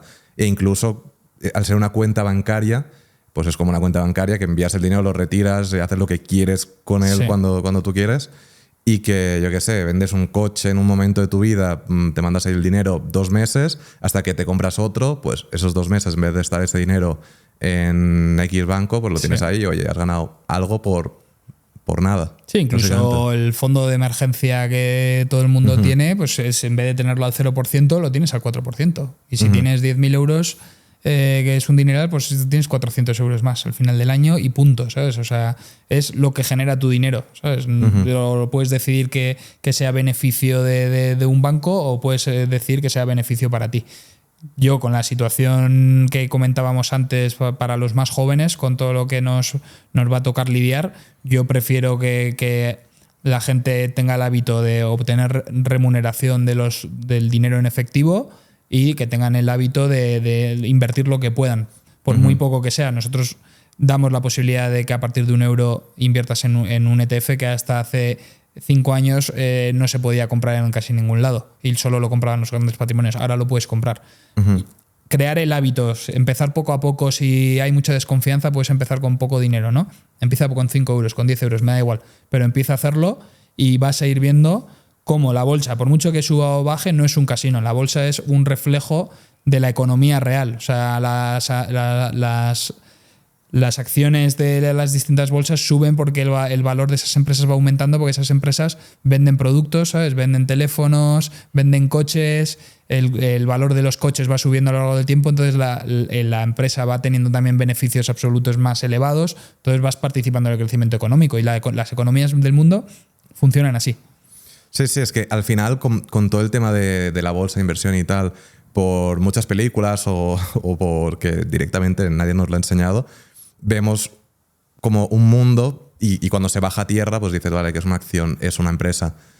Una acción de Apple que es, pues, soy propietario de un trocito de Apple. Y ¿qué hace Apple? Pues tiene a los mejores profesionales del mundo que se dedican a crear los mejores móviles, ordenadores, etcétera, del mundo, dentro de, bueno, para cada uno, y con el objetivo de ganar el máximo dinero posible, porque es una empresa y básicamente eso lo que hace es que vaya subiendo la acción. Pero a la vez está ese punto que comentabas antes de BlackBerry, de tal, de acciones que igual Apple ahora sube mucho, pero en 10 años Apple nos acordamos con nostalgia de lo que llegó a ser, ¿no? Y ahí es donde entran los ETFs, porque vale, las acciones americanas han hecho un 10% de media durante los últimos 30 años, pero es complicado saber cuáles son las buenas o las malas, y ahí es donde entran los ETFs, que a ver cómo explicaría un ex banquero qué es un ETF. Bueno, al final un ETF lo que te permite es invertir en una cesta de valores, o sea, no jugártela a una acción, sino invertir en todas las acciones de toda la bolsa de manera diversificada y no tener que comprarte una de cada, que necesitarías muchísimo dinero. O sea, el ETF te permite con €1 o con 10 euros poder invertir proporcionalmente en todas las acciones de esa bolsa, ¿no? En el caso de la americana, 500 empresas. Te da una diversificación de la rentabilidad y del riesgo brutal, porque ya te da un poco más igual que Apple lo haga bien o mal, mientras que el conjunto de acciones lo hagan todo bien. Y si hay una empresa que deja de triunfar, ¿no? y fracasa, sale de ese índice y es reemplazada por otra que lo está empezando a hacer mejor. Entonces tú al final, a largo plazo, siempre tienes las 500 mejores empresas de Estados Unidos. Independientemente de cuáles sean en cada momento, siempre vas a tener las 500. El ETF te va haciendo los cambios y siempre te va a invertir en las ganadoras, en las mayores 500 empresas. Entonces es una herramienta increíble. Claro, es una revolución porque lo que te permite es, si quieres invertir en un ETF de Estados Unidos, pues compras todas las empresas, las top 500 de Estados Unidos, pero también hay ETFs del mundo, de Europa, de países desarrollados o en vía de desarrollo, lo que sea. Y la revolución está en que si antes querías invertir en las 500 más grandes de Estados Unidos, igual tienes que comprarte todas las empresas y la acción completa, que hay acciones que valen cientos de dólares, incluso miles. Y en este caso, pues por lo que decías, €1 puedes estar invirtiendo hiper diversificado, que antes por €1 pues probablemente no podías comprar nada. Uy, en muchos sitios sigue sin estar disponible la compra de ETFs desde €1 y sin comisiones. O sea, no te lo ofrecen porque no les hace sentido y iría en contra de lo que ofrecen sus comerciales, ¿no? Al final un ETF, el consejero delegado de BlackRock decía el otro día que es la mayor innovación del sector tecnológico de los últimos tiempos, y yo creo que es verdad, porque sin apenas pagar comisiones te permite invertir en todo el mundo de una manera brutalmente eficiente. Y por eso digo, cuando tenemos todos estos problemas delante de nosotros, somos la primera generación que a su vez puede tomar un poco el control y acumular un patrimonio suficientemente grande de cara a cuando seamos mayores y no tener que tener ninguna duda de nuestro bienestar financiero, ¿no? O sea, yo cuando tenga 50 años también quiero poder tener mis ahorros, poder ayudar a mis hijos, poder ayudar a mis nietos, poder tener una casa de vacaciones, ¿sabes? Poder dar como nos han dado a nosotros en muchos casos nuestros padres o nuestros abuelos, que siempre han tenido un sitio donde nosotros podemos dormir, ir a visitarles, que nos den de comer. O sea, creo que casi todo el mundo ha vivido a través de sus padres y sus abuelos el bienestar económico de las generaciones anteriores, ¿no? Nosotros nos enfrentamos a unos problemas que no se enfrentaron ellos y, salvo que cambien las cosas mucho, que está fuera de nuestro control, porque depende de los gobiernos, por lo único que podemos hacer es por lo menos tratar de acumular patrimonio por nuestra cuenta y tenemos la oportunidad depender de ellos, ¿no? No depender de ellos, y tenemos esa oportunidad a través de ETFs y a través de plataformas como es la de Trade Republic. Uh-huh. Sí, para mí una estrategia que puede ser interesante también para mucha gente que no se fía tanto de todo esto es, oye, te descargas la aplicación, entras, le metes una cantidad de dinero que te da igual, la dejas durante, yo qué sé, un mes, generas intereses durante un mes y sacas el dinero para ver que funciona, entra, que sale, y luego ya decides si quieres seguir o si luego no si quieres seguir, compras 5 euros de un ETF todos los meses y ves lo que pasa. Pues oye, se va moviendo, va subiendo, va bajando, pero luego tú vuelves a comprar y vuelves a comprar. Y es que al final te da igual si sube o baja, porque al final lo que quieres hacer es beneficiarte de que todas estas empresas que están dentro del ETF te pagan dividendos, que reinviertes esos dividendos y que esas empresas a largo plazo van aumentando de valor poco a poco porque van valiendo más a lo largo del tiempo. Sí. Por ejemplo, con todo el tema de los intereses, cuentas de intereses, es una estrategia que yo personalmente utilizo con varias plataformas y con eso gano unos 9.000 euros al mes solo de eso. Y al final es un riesgo muy bajo porque lo tienes literalmente en un banco. Y luego el punto siguiente, que entraríamos en lo de los ETFs, es en esa inversión periódica de decir, pues todos los meses, todas las semanas, cada 2 semanas o como para cada uno sea más cómodo, el ETF que te interesa, oye, me interesa Estados Unidos. Genial, pues todos los meses un poco a Estados Unidos. Me interesa el mundo. Por ejemplo, a mí me parece interesante el mundo porque es lo más diversificado que puedes, ¿no? Un ETF que tiene Estados Unidos, Europa, Asia, China, ¿no? Que parece que también va a ser y si Estados Unidos deja de ser una superpotencia y pasa a serlo China, tu ETF mundial lo tiene más peso de China. Sí. Y ahí pues programado y oye, pues en función del momento de tu vida lo puedes ir ajustando. Que estoy en un momento que estoy estudiando y no tengo tanto dinero. Bueno, pues puedo invertir 100 euros al mes o 50, que te estoy trabajando y me va bien. Oye, pues lo subo a 200. Oye, que me han ascendido 300, ¿no? Pero también esa parte de decir como una obligación tuya todos los meses de ir construyendo algo que sea un activo, ¿no? Porque al final esos 200 euros te los vas a acabar gastando igual en una Play, en lo que sea, que te va a estar costando dinero todos los meses, pero si lo inviertes en eso, como que cada mes vas a ir ganando más, ¿no? Vas a tener tu sueldo, igual lo metes ahí que te genera unos intereses más, vas a tener tu sueldo más eso y cada mes vas a ir ganando más y más dinero. Sí, o sea, al final debería formar parte de nuestra rutina y de nuestra vida cotidiana. Del mismo modo que dormimos, que hacemos deporte para estar sanos, invertimos. Y lo que ahorramos lo invertimos. Y se convierte en algo que ni te planteas no hacer. ¿Por qué? Porque tú ya tienes claro que es una herramienta y una acción necesaria para tener lo que necesitas tener a futuro. No estás apostando, estás asegurándote de que dentro de 30 o 40 años tienes el patrimonio suficiente para tener una buena vida. Y no es ni un casino, ni una apuesta arriesgada, ni nada complejo como nos han hecho creer, que luego lo podemos hablar, pero también la industria financiera ha tratado de hacernos creer que todo es muy complicado, es muy complejo, necesitas que te asesore, necesitas que te recomienden, necesitas tener un gestor que gestione el fondo al que vas a invertir, y no es verdad. Tú puedes conceptualmente entender que el dinero crece a través de invertirlo, porque te pagan dividendos que se reinvierten y vas acumulando y vas haciendo efecto de interés compuesto, y no necesitas que te lo gestione nadie y te lo haces tú solo y lo haces de una manera muy eficiente, ¿no? Entonces no hay ninguna complejidad detrás de ese análisis. Nos han hecho creer que no debíamos hacerlo solo porque era imprudente. Sí, al final es una estrategia de los banqueros. He trabajado en el sector y puedo confirmar que tú pues tratas de explicar el valor que aportas tú, ¿no? que puedes determinar que en algunos clientes prefieren tenerte a ti y escucharte a ti y fiarse de ti. Pero hay otros clientes que también dicen, oye, yo perfecto, quiero trabajar con tu banco, pero no, hace esto y esto. Hace esto y no me quiero complicar.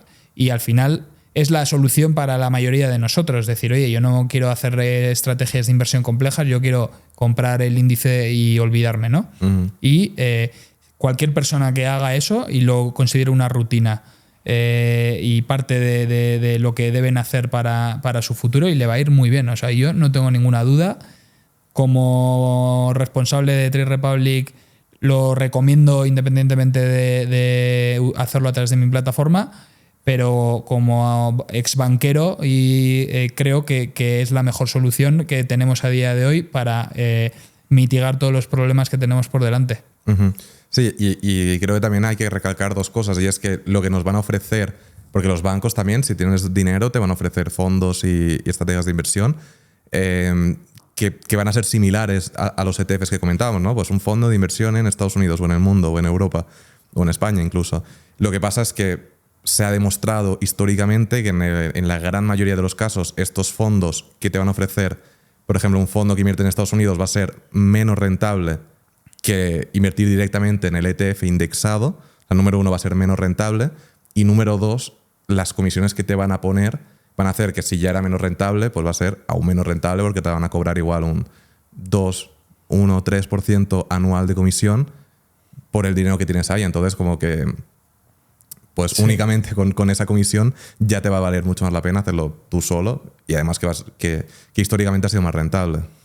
100%, o sea, es muy difícil que un gestor a 20 años vista acierte siempre. De tal modo que con que se equivoque en seleccionando un par de acciones que han ido muy mal, o tenga un único año malo de los 20 y probablemente no recupere la rentabilidad que ha hecho el índice. Es muy difícil, con una caída muy pronunciada, generar otra vez rentabilidades adicionales para estar por encima del índice, y sobre todo si encima estás cobrando muchas comisiones. Claro, es que hay que entender también por qué si yo voy al banco mañana y digo quiero invertir en un fondo indexado, me van a decir no te lo recomiendo, porque el banquero no va a ganar casi dinero ahí, porque no hay casi comisiones. No hay casi comisiones. Mientras que en otro fondo se va a llevar, pues yo qué sé, igual un 2% de todo lo que invierto. Sí, al año. Al año. Todos los años un 2%. Del mismo modo que ahí hablábamos del efecto de un 10% de rentabilidad anual durante 40 años, si tú estás pagando un 2% de comisiones todos los años, al cabo de tu dinero, no de lo que ganas. No, de tu dinero, independientemente de que ganes o no. Uh-huh. Ellos siempre ganan un 2%. Tú igual un año no ganas, otro año ganas un 6%, pero te estás recuperando lo del año pasado. O sea, al final es de todos los años te van a cobrar un 2%. Uh-huh. Pues al final de 20 o 30 años, un 2% anual casi representa un 100% del dinero que habías invertido inicialmente en comisiones, uh-huh, por el mismo efecto compuesto. Entonces también antes de invertir, decidir si crees que el gestor de ese fondo va a superar la rentabilidad del índice, que es un índice de empresas ganadoras, por lo que contábamos antes, ¿no? Siempre van a estar las 500 mejores en el caso de Estados Unidos, uh-huh, pero en el caso mundial siempre van a ser las mayores empresas. Las empresas que vayan cayendo van a desaparecer. Entonces, tú puedes invertir en un índice de empresas ganadoras y no pagar apenas ninguna comisión o muy, muy, muy poquitas, y todo ese ahorro anual va para ti y va para tu patrimonio futuro. Cuando vas a cualquier banco no les interesa ofrecerte eso, porque no, lo que dices tú, apenas cuesta dinero porque es tecnología y está muy automatizado, y uh-huh, las comisiones muy bajas. Con eso no generan el dinero suficiente. Del mismo modo que tampoco te pagan un 4% sobre el saldo en efectivo, porque cuentan con esa rentabilidad que luego se la quedan ellos, uh-huh, para sus beneficios, ¿no? Sí, sí. O sea, veo necesario también que la gente entienda cuál es su negocio y en base a eso pues decidan, porque también habrá un producto que te interese el banco, pero siempre entendiendo pues cuál es su negocio. Y entonces, una pregunta que mucha gente seguro que se puede preguntar, y es: yo tengo aquí en mi móvil la aplicación de Trade Republic. Imagínate que un día me despierto por la mañana, voy a revisar mis intereses, mis ETFs, y ha desaparecido. ¿Qué pasa? No pasa nada, en el sentido de que tus activos están separados del balance de Trade Republic. O sea, Trade Republic Para la parte de efectivo, como ya hemos contado alguna vez, trabajamos con los mejores bancos del mundo, con Citibank, con JPM, para que ellos guarden el dinero. Y además están inscritos en el Fondo de Garantía de Depósitos. Entonces, si Trade Republic desaparece, no te preocupes que tu dinero todavía está en estos bancos. Y si estos bancos desaparecen, estamos hablando de los mayores bancos del mundo, o sea, algo súper improbable, tendrías el Fondo de Garantía de Depósitos. O sea, tienes una hasta 100.000 euros asegurados. Hasta 100.000 euros asegurados. O sea, tienes una protección triple. O sea, da igual lo que pase con Trade Republic, da igual lo que pase con estos bancos, que luego está el Estado por detrás. Es muy difícil que ninguna de esas situaciones se dé. Nosotros no prestamos el dinero ni nada. Entonces, si todo el mundo nos llama mañana y quiere su dinero, el dinero está ahí, porque no se presta. Si pasase algo con Trade Republic, tienes el dinero con Citibank, con JP Morgan, con HSBC, con Deutsche Bank, que son los bancos más grandes del mundo. Entonces, esos bancos es muy improbable que quiebren. Pero si aún así ocurriese ese escenario también, tienes el Fondo de Garantía de Depósitos hasta 100.000 euros. Y para la parte de activos... También es una duda que tiene la gente, perdona que te corte, de que igual dices, sí, dentro de 40 años tendré 400.000, pero claro, ¿qué será de Trade Republic dentro de 40 años, no? Claro, sí, es normal. Que es normal esa mentalidad que normalmente viene, ¿no? de haber visto plataformas de segunda o de tercera. Pero claro, también tiene que tener una respuesta para eso. No, o sea, es 100% respetable lo que hemos dicho siempre, ¿no? De que mirar que sea algo seguro, mirar que sean buenos productos, muy eficientes, con costes bajos. O sea, del mismo modo que lo pido que lo hagan con otras plataformas y otros bancos, que hagan el mismo análisis con nosotros. O sea, eso sí, 100%. Sí. Los 400.000 euros en inversiones que tendrás dentro de 40 años, eso está a tu nombre. Esos ETFs están a tu nombre. Entonces, los puedes traspasar si quieres. O sea, dices, oye, tengo mucho dinero en Trade Republic porque llevo 10 años invirtiendo todos los meses y resulta que tengo ya 150.000 euros con ellos y me da un poco de miedo. Voy a enviar la mitad a otro sitio. La puedes traspasar. Te puedes traspasar a otro banco, otro broker. Puedes coger tus acciones de tus ETFs y le ordenas a Trade Republic que las envíe a otra cuenta. ¿Eso se hace desde la propia aplicación?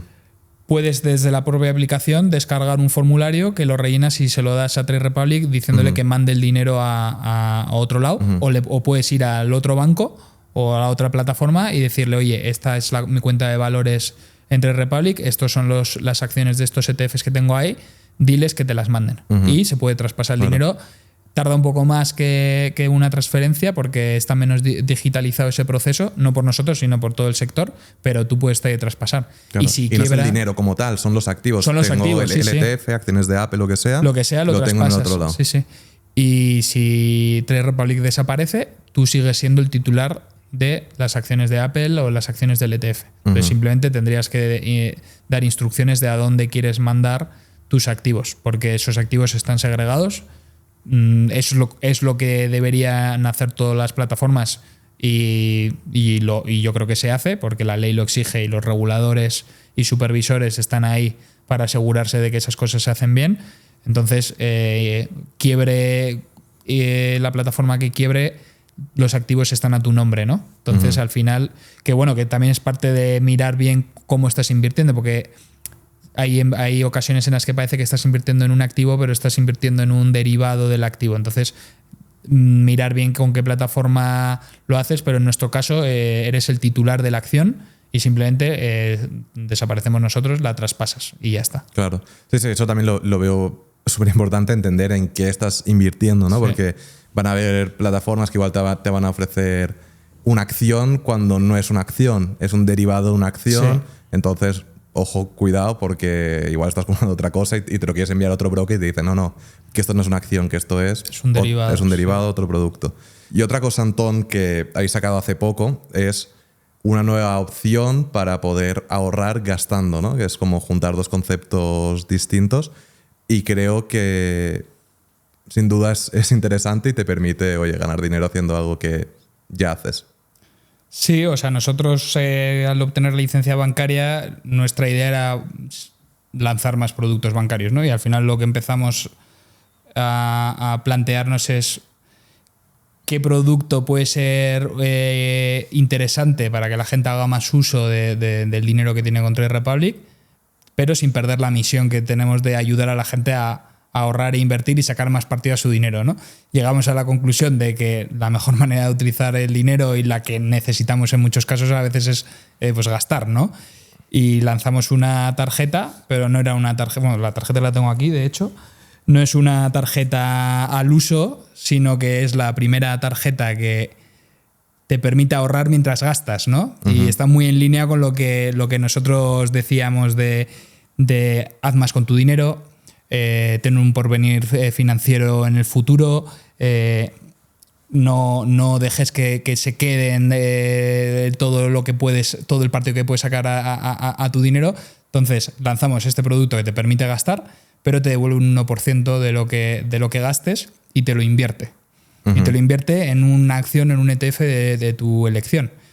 ¿Qué estamos tratando de hacer? Concienciar sobre la importancia de invertir. Aunque gastes, nosotros te obligamos a invertir porque ese 1% no te lo devolvemos para que te lo gastes, sino que te lo invertimos. Uh-huh. Eso por un lado. También es importante que eso luego tú lo vendes cuando tú quieras. Claro, luego lo vendes cuando quieras, pero es tuyo y es tu 1% de si has gastado 1.000 euros un mes, pues tienes 10 euros invertidos en un ETF dentro de un plan de inversión de los que tú tengas ya uh-huh. activados, ¿no? Entonces es obtener más por tu dinero y al final, de nuevo, cogemos la tecnología, el ahorro de costes y se lo trasladamos al cliente diciéndole, oye, las tarjetas tienen comisiones, ¿no? de operativa que pagan los comercios. Pues de estas comisiones que recibimos nosotros te devolvemos una parte. Uh-huh. Pero esto también me parece brutal por entender el negocio de las tarjetas, porque este 1% al final lo estáis dando, pero porque os llega a vosotros, porque lo estáis ganando también. Esto quiere decir que también todos los bancos que tienen una tarjeta ganan dinero por cada una de las compras que hace la gente. Sí, claro que sí. O sea, los bancos, las tarjetas te cobran comisiones a los comercios. Uh-huh. O sea, tú cuando utilizas un datáfono te están cobrando una comisión. Y esa comisión va al banco del banco de la tarjeta que se está usando. Sí, o sea, se reparte un poco entre los distintos actores que participan uh-huh. en ese proceso de venta, ¿no? Pues el dueño del datáfono, el dueño de la tarjeta, el banco que ha emitido la tarjeta, pues esas comisiones se reparten un poco. ¿No?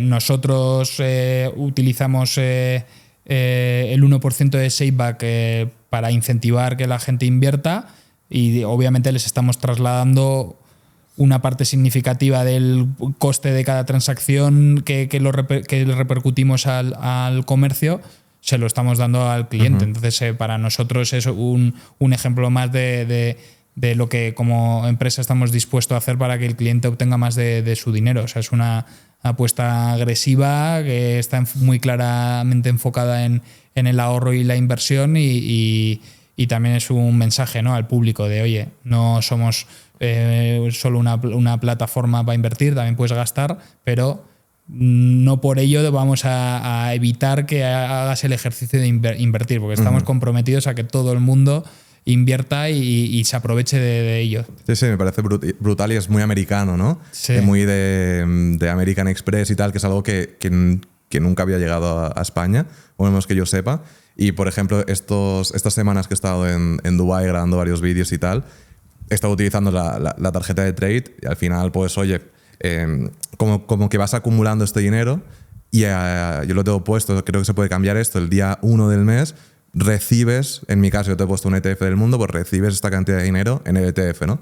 Y, hostia, o sea, ese dinero me lo hubiese gastado igualmente, pero en este caso pues lo acabas ahorrando. O ahora, antes que hemos ido a tomar un café, pues lo mismo, he usado la tarjeta de trade y pues oye, al final es dinero regalado, sí, que nunca se le dice que no a eso.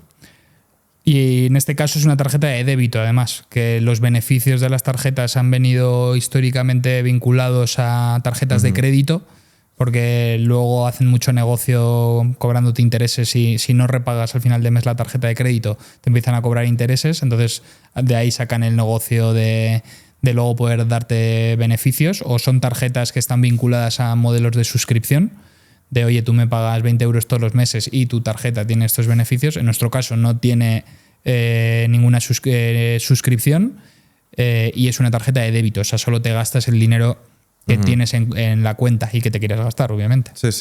Bueno, pero también es algo que yo me acuerdo cuando tuve mi primera tarjeta de crédito que me daba miedo decir, yo le decía al del banco, yo no quiero tarjeta de crédito, yo quiero gastarme lo que tengo porque ya te pones en problemas o lo que sea, ¿no? Pero bueno, ahí está. Y luego está también la parte de Roundup, que también es un extra opcional para quien lo quiera utilizar y... Sí, es una herramienta al final que te permite redondear tus gastos al siguiente euro y hacer ese ejercicio de inversión recurrente sin que te duela tanto en el bolsillo. Dices, oye, es que no quiero gastarme 50 euros o 100 euros al mes en inversiones. Dices, oye, pues activo el Roundup y pues igual al pago un café 2,40 euros, pues invierto 60 céntimos hasta 3 euros, ¿no? Y casi ni te das cuenta. O sea, te acaba saliendo un poco más caro todo, pero no te sale caro de verdad, sino que lo estás invirtiendo. Y bueno, es una manera de acumular inversión. Y lo que hemos dicho antes, de hacer el ejercicio de acostumbrarte a invertir, ¿no? Y que sea una disciplina más en tu rutina del día a día. Sí, y además que la tarjeta, la que has enseñado, que me enteré hace poco, está hecho con el mismo material del Cybertruck. Que quieras que no, está guay. No, a ver, es una tarjeta que me mola bastante, o sea, es la llamamos Mirror Card, de la tarjeta espejo. Al final... lo que queremos es que cada uno se vea reflejado al verla y al pensar quién está invirtiendo, quién está ahorrando, eres tú el que está al otro lado, ¿no? Y bueno, es una tarjeta bastante jugona, ¿no? ¿Hace cuánto que salió? Salió en enero. Lo que pasa es que tuvimos una lista de espera increíble porque se apuntó un montón de gente y ya por fin en España estamos a punto de terminar de enviar todas las tarjetas. Pero ¿Cuánta gente se apuntó para la lista de espera? Se apuntó un millón de personas. Un millón de personas. Para la tarjeta. Sí, o sea, tuvo un éxito brutal. Y a ver, yo la tengo desde el principio cuando la estábamos testeando y yo recibo el Safeback y me parece increíble pues al final del mes poder invertir, yo qué sé, depende del mes, ¿no? Pero 6, 8 euros, 10 euros de la nada, ¿no? Y al final todo suma, ¿no? Pues oye, el 4% de, si tienes ahí 2.000 o 5.000 o 10.000 euros, el 4% que se te paga todos los meses, pues son unos euros. El Safeback, unos euros. Si quieres hacer el Roundup, unos euros. Oye, pues al final del mes, sacándole más a las plataformas nuevas que pueden ofrecer más. No haciendo nada más y ganando. No haciendo nada más que lo que harías con tu banco tradicional, consigues ahorrar lo que sea. O sea, es que todo suma al final, a largo plazo, mejor que quedártelo tú que se lo quede el banco, ¿no? Sí. Y ahora con el tema de la lista de espera, ¿cómo va? O sea, si la gente lo pide, ¿llega o hay que esperar aún bastante? Depende del tipo de tarjeta. Para la metálica seguimos tardando un poco más porque hay que producirlas y el material es muy específico y sí que estamos tardando algo más. La virtual la puedes de manera gratuita, la instalas en tu monedero en Apple o Google Pay y al momento puedes empezar a utilizarla. Vale. Eso no debe quedar mucha lista de espera, pero si no, a partir de junio no debería haber nada y automáticamente la instalas y ya la puedes utilizar. Y además tiene funcionalidades de seguridad muy, muy buenas que puedes prohibir determinado tipo de acción. Es decir, puedes decir, oye, mi tarjeta no puede ser utilizada para retiradas de efectivo o no puede ser utilizada para pagos contactless. Cosas así. Puedes ir limitando todo tipo de pagos. Pues oye, porque no quieres que se utilice online. Pues bloqueas ese tipo de pago y te da esa seguridad. Y vamos a añadir dentro de poco límites de gasto y de retirada de efectivo, también como un poco para controlar ese riesgo de, oye, yo al mes no me quiero gastar más de 1.000 euros. De controlar un poco la cosa. Voy a controlar el gasto y voy a limitar la tarjeta, ¿no? Pues oye, funcionalidades para una mejor gestión del dinero. Y Antón, cambiando un poco de tema, te quería preguntar tu opinión respecto de todos estos cursos que vemos ahora de precisamente de trading, de cosas así, porque yo siento que todo este tipo de cosas lo que hacen es que quitan a la gente de la misión de invertir a largo plazo, vivir con cierto patrimonio, y muchas veces les nublan la mente. Y te lo digo porque, claro, si un curso te dice que vas a conseguir un 10% mensual, ¿en qué momento vas a invertir un 10%? O sea, ¿en qué momento vas a invertir para conseguir un 10% anual, ¿no? Y muchas veces te ponen esa falsa expectativa que luego te desmotiva de querer hacer una inversión, como lo hacen la gente que tiene 25 millones, ¿no? O sea, al final estás buscando ser más listo que los otros. Que no digo que no se pueda ganar dinero con ciertas estrategias y tal, pero no de forma pasiva, eso sin duda.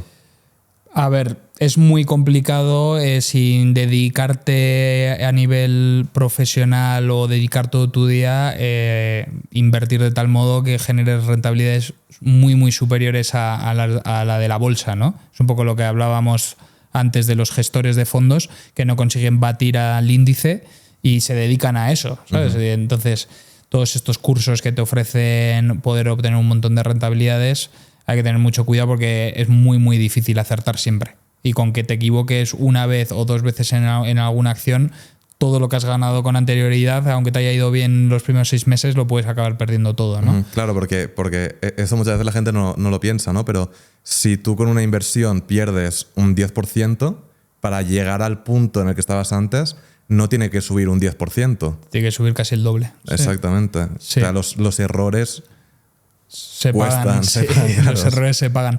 Sí, o sea, es muy difícil a largo plazo, de cara a lo que hablamos de tener dinero a futuro, haber obtenido mejores rentabilidades que el índice haciéndolo tú solo. O sea, es complicadísimo. A mí me parece imposible. En una banca privada, en una gestión de activos, no se promociona que tú vayas a ganar 20 veces más que lo del índice, o sea, como mucho te comprometes a superar el índice a través de una gestión un poco más activa, pero estamos hablando de rentabilidades superiores un poquito más, o sea, yo que sé, un 1, un 2, un 3% más, ¿no? Y muchas veces ni se consigue. Entonces, todos estos cursos que hay que dudar mucho de que seas capaz de implementarlo, aunque teóricamente te hablen, no, es que el análisis técnico, las barras, no sé qué. O sea, sí, pero bueno, tienes que convertirte en un súper profesional de eso y dedicarle millones de horas, y la realidad es que la mayoría de nosotros no tenemos ese tiempo, ¿no? Entonces, si no vas a poder hacerlo a un nivel profesional, que igual aún así no lo consigues, mejor que no lo hagas y hagas una estrategia más pasiva a largo plazo y vayas siguiendo el mercado. Tienes más tiempo de dedicarlo a otra cosa, o igual ese tiempo dedicarlo a aprender eso. Sí, a lo que tú quieras. Sí. Y en estos grandes bancos, ¿se aseguran rentabilidades a un cliente? Decir, oye, te voy a entrar con 50 millones. Si me aseguras un 15% de rentabilidad anual. No. Y de hecho hay que sospechar siempre mucho de las rentabilidades garantizadas. Porque al final las inversiones en activos financieros fluctúan.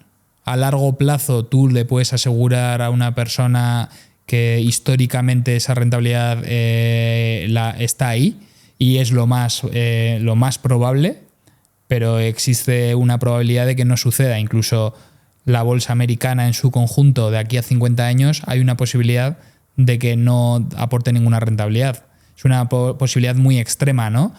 Porque la economía funciona creciendo a largo plazo. Entonces, que de aquí a 50 años la economía esté peor que ahora quiere decir que ha habido alguna guerra o ha habido alguna catástrofe ecológica increíble, o ha pasado algo súper, súper extremo. Entonces, del mismo modo, cuando te ofrecen una rentabilidad garantizada, hay mucha letra pequeña por detrás.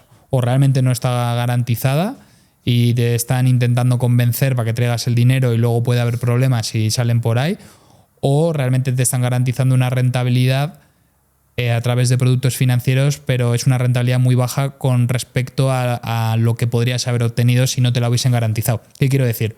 Cuando a ti te garantizan un fondo de inversión, rentabilidad garantizada 2%.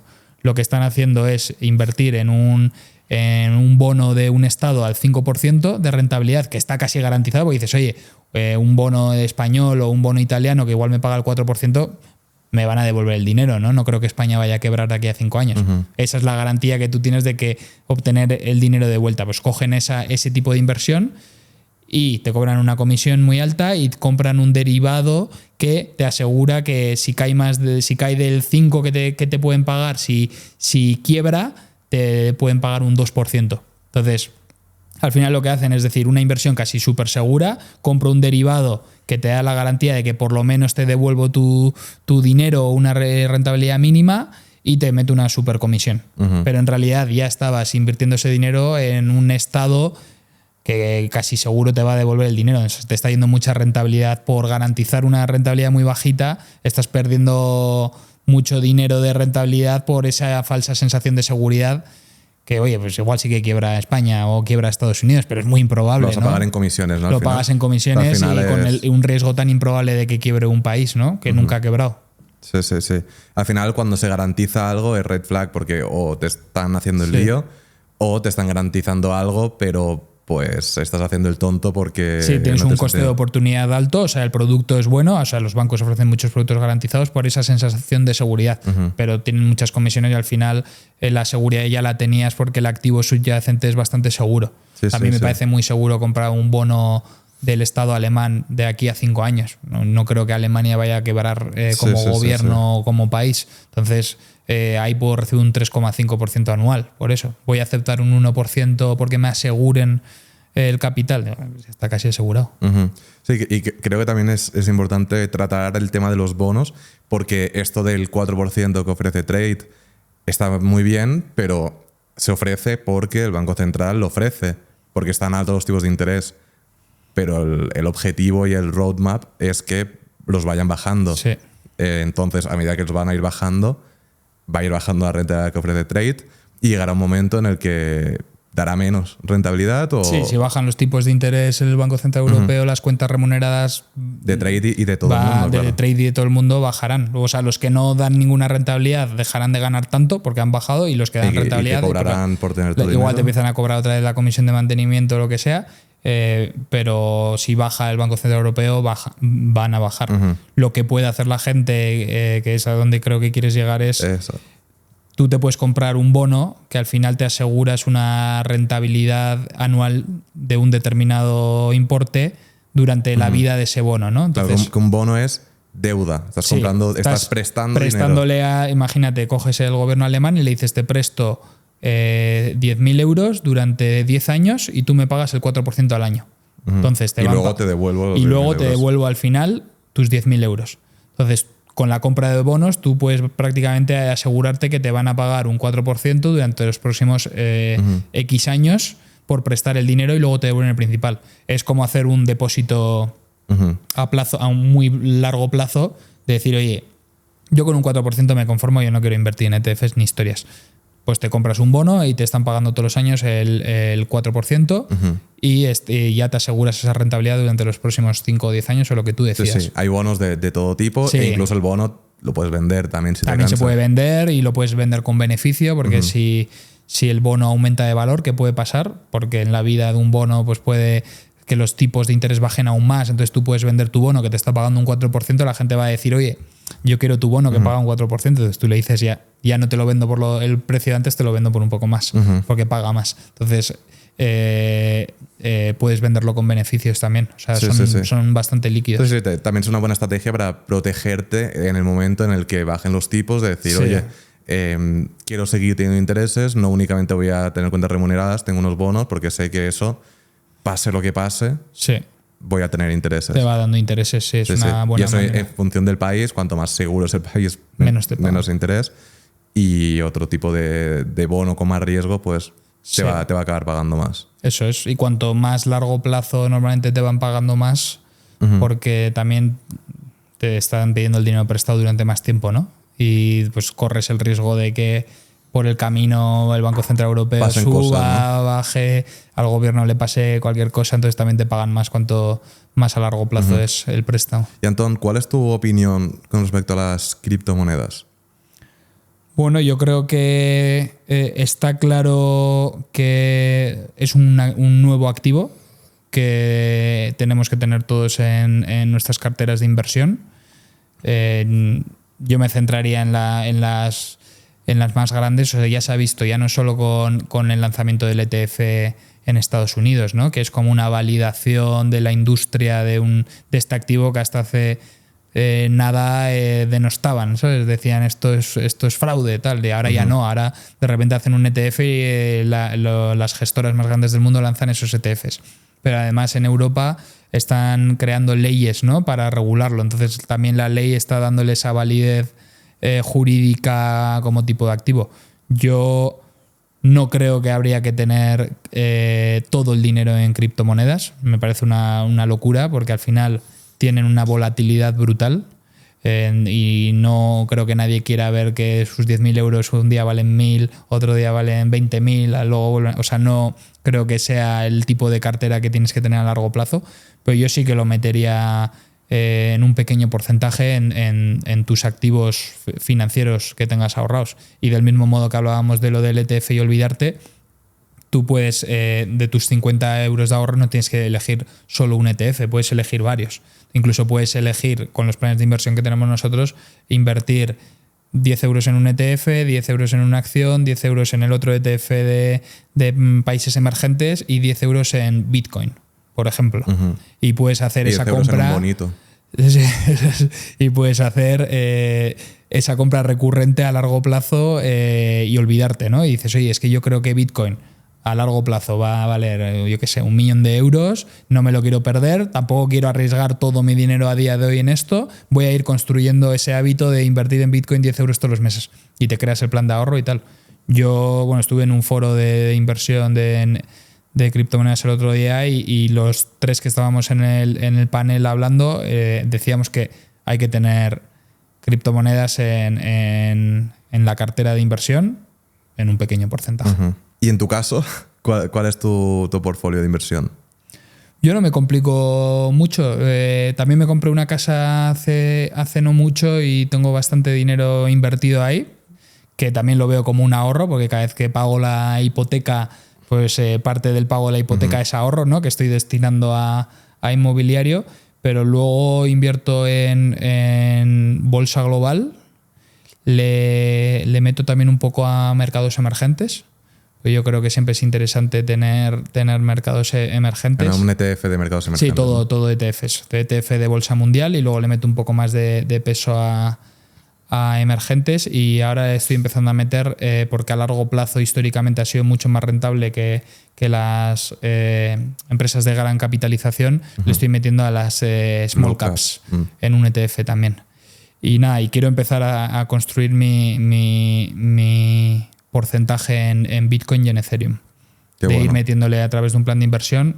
No he decidido cuánto, pero ya tomo la decisión de quiero disciplinadamente meterlo y un poquito, ¿no? Porque si eso efectivamente se va a $1.000.000 de aquí a 30 años y tengo un 10% de mi dinero ahí metido, pues oye, antes voy a alcanzar mis objetivos financieros futuros. Sin duda. Sí. Y Antón, ya para ir cerrando, en Trade Republic vuestro objetivo es ayudar a una generación a, oye, que gestionen bien su dinero y que puedan hacer más con su dinero.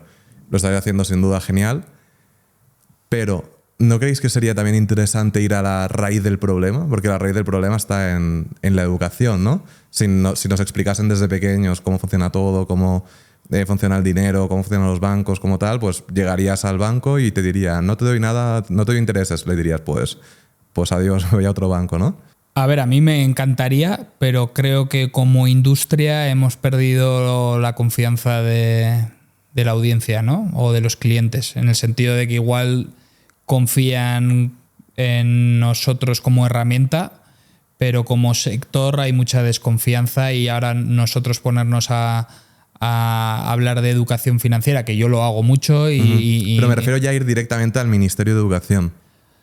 Bueno, es muy complicado. Al final yo creo que la educación la deciden por muchos motivos más allá de que de lo que interesa para el ciudadano, ¿no? De lo que le interesa de verdad al ciudadano, lo que sea. Bueno, hemos visto pues muchos cambios en las leyes de educación y están todo el rato moviéndolas. Yo creo que es muy complicado.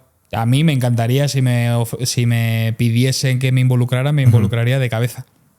Pero proactivamente ir nosotros y decirles, oye, creemos que hay que entrar en esto, va a ser muy difícil. De hecho, bueno, las encuestas de Banco de España de educación financiera y la CNMV tienen sus programas de educación y tal. Ellos son organismos oficiales. O sea, si alguien sabe con las encuestas que hacen que luego la gente falla un montón de preguntas, son ellos que son parte ya más del Estado, podrían ir al Ministerio de Educación y decirles, oye, mira lo que están respondiendo aquí. O sea, ¿por qué no ponemos en primero foco, de primaria un par de clases de educación financiera? No lo han hecho yo creo que debería Probablemente hacerse. no dejarán tampoco una empresa externa acabar haciéndolo, ¿no? No. Pero bueno, por suerte las nuevas generaciones son bastante autodidactas y cada vez se informan por su cuenta a través de canales como el tuyo, pues buscan ellos mismos la información. Claro. O sea, sí que nosotros percibimos que las nuevas generaciones, que gran parte son clientes, gran parte de nuestros clientes son de estas nuevas generaciones, que toman acción, no se quedan parados, se educan, se informan, están muy atentos de todos los problemas. O sea, a mí me llama mucho la atención cómo están tratando y esa capacidad de tomar un poco las riendas, ¿no? Por eso yo animo a tomar las riendas en la parte más financiera, pero sí que veo que las nuevas generaciones tampoco esperan mucho a que los demás hagan nada por ellos y se lanzan ellos mismos. Totalmente de acuerdo. Yo creo que antes también lo que pasaba es que estaba todo bien, había trabajo, se podía ahorrar con más facilidad, era más fácil llegar a la vivienda. Si no tenías trabajo, pues tenías un sistema de paro que tenía sentido dentro de la sociedad y que luego volvías a trabajar, te jubilabas, estaba todo el sistema de pensiones que funcionaba correctamente. Pero a día de hoy ya no está todo eso, entonces ya es una obligación empezar a invertir. También con todo el tema de inflación, hoy es una obligación empezar a invertir, empezar a... Pues, número uno, no perder poder adquisitivo con intereses, con cualquier tipo de inversión, y luego pues protegerte, decir, oye, igual en el futuro no tengo una buena pensión, porque yo creo que sí que, a pesar de que hay un problema en las pensiones, oye, que la gente seguirá teniendo pensión en Europa, esto es Europa, pero probablemente no sea tanto dinero o no nos dé para tanto como lo ha sido históricamente, ¿no? Y por eso la gente tiene ya la obligación de decir, oye, tengo que empezar a invertir, quiera o no, tengo que hacerlo. Sí, efectivamente. O sea, no creo que sería prudente dejar en manos de los demás nuestro futuro financiero. Y es lo que dices tú. No es que vayan a desaparecer las pensiones, pero igual no representan el ingreso que representaban antes, ¿no? Para el nivel de gasto que vamos a tener. Pues igual lo que mencionaban antes de la tasa de reemplazo, pues probablemente va a bajar. O sea, el dinero que recibes de la pensión respecto a tu último salario no va a ser tanto como era antes. Entonces igual nuestra pensión seguirá siendo 2.000 euros dentro de 40 años la máxima, pero con 2.000 euros podrás comprar un tercio de lo que comprabas antes. Entonces realmente tu pensión ya no te valdrá para mantener tu nivel de vida, ¿no? Entonces no dejar las cosas al azar. Y lo que digo siempre, que invertir no es un casino ni una apuesta ni nada, es un mecanismo que tenemos a nuestra disposición para generar rentas pasivas de nuestro dinero y participar del crecimiento económico. Es que es algo que todo el mundo debería utilizar y debería ser obligatorio. Y hace poco has tenido una hija. Sí. ¿Cómo estás llevando su educación financiera? Pues todavía no se entera de mucho porque es muy pequeña, pero sí que tiene una cuenta en la que le meto 100 euros todos los meses y que cuando tenga 18 se dará cuenta de que tiene ahí un dinero invertido y que le ha ido muy bien. Le ha ido muy bien desde que nació, porque desde que nació se la abrí y tiene rentabilidades buenas. Es buena inversora, ¿no? De momento. Es buena inversora, sí, ha elegido bien. Genial. Pues nada, para ir cerrando, vamos a dejar en la descripción del vídeo el link a Trade Republic. Animo a todo el mundo que, aunque sea, se descargue la aplicación, que haga lo que comentaba antes. Oye, te lo abres, envías un poco de dinero, lo retiras, ves que funciona, juegas un poco con los intereses, ves que ganas dinero por no hacer nada. Luego se puede evolucionar, oye, unas compras periódicas todos los meses, un ETF, el activo que a ti te interese. También algo que veo súper top, la tarjeta, pues tener la que está en el móvil, que no tienes ni que esperar a que te llegue nada. Y por hacer los gastos de tu día a día, pues ganas un poco de dinero por no hacer nada. Y si puedes pedirte la física, pues mejor, está chula. Y nada, Antón, un placer tenerte por el canal. Nada, espero que hayas estado cómodo. He estado súper cómodo, muchas gracias por la invitación y nada, nos vemos por aquí. Nos vemos pronto. Muchas gracias. Gracias.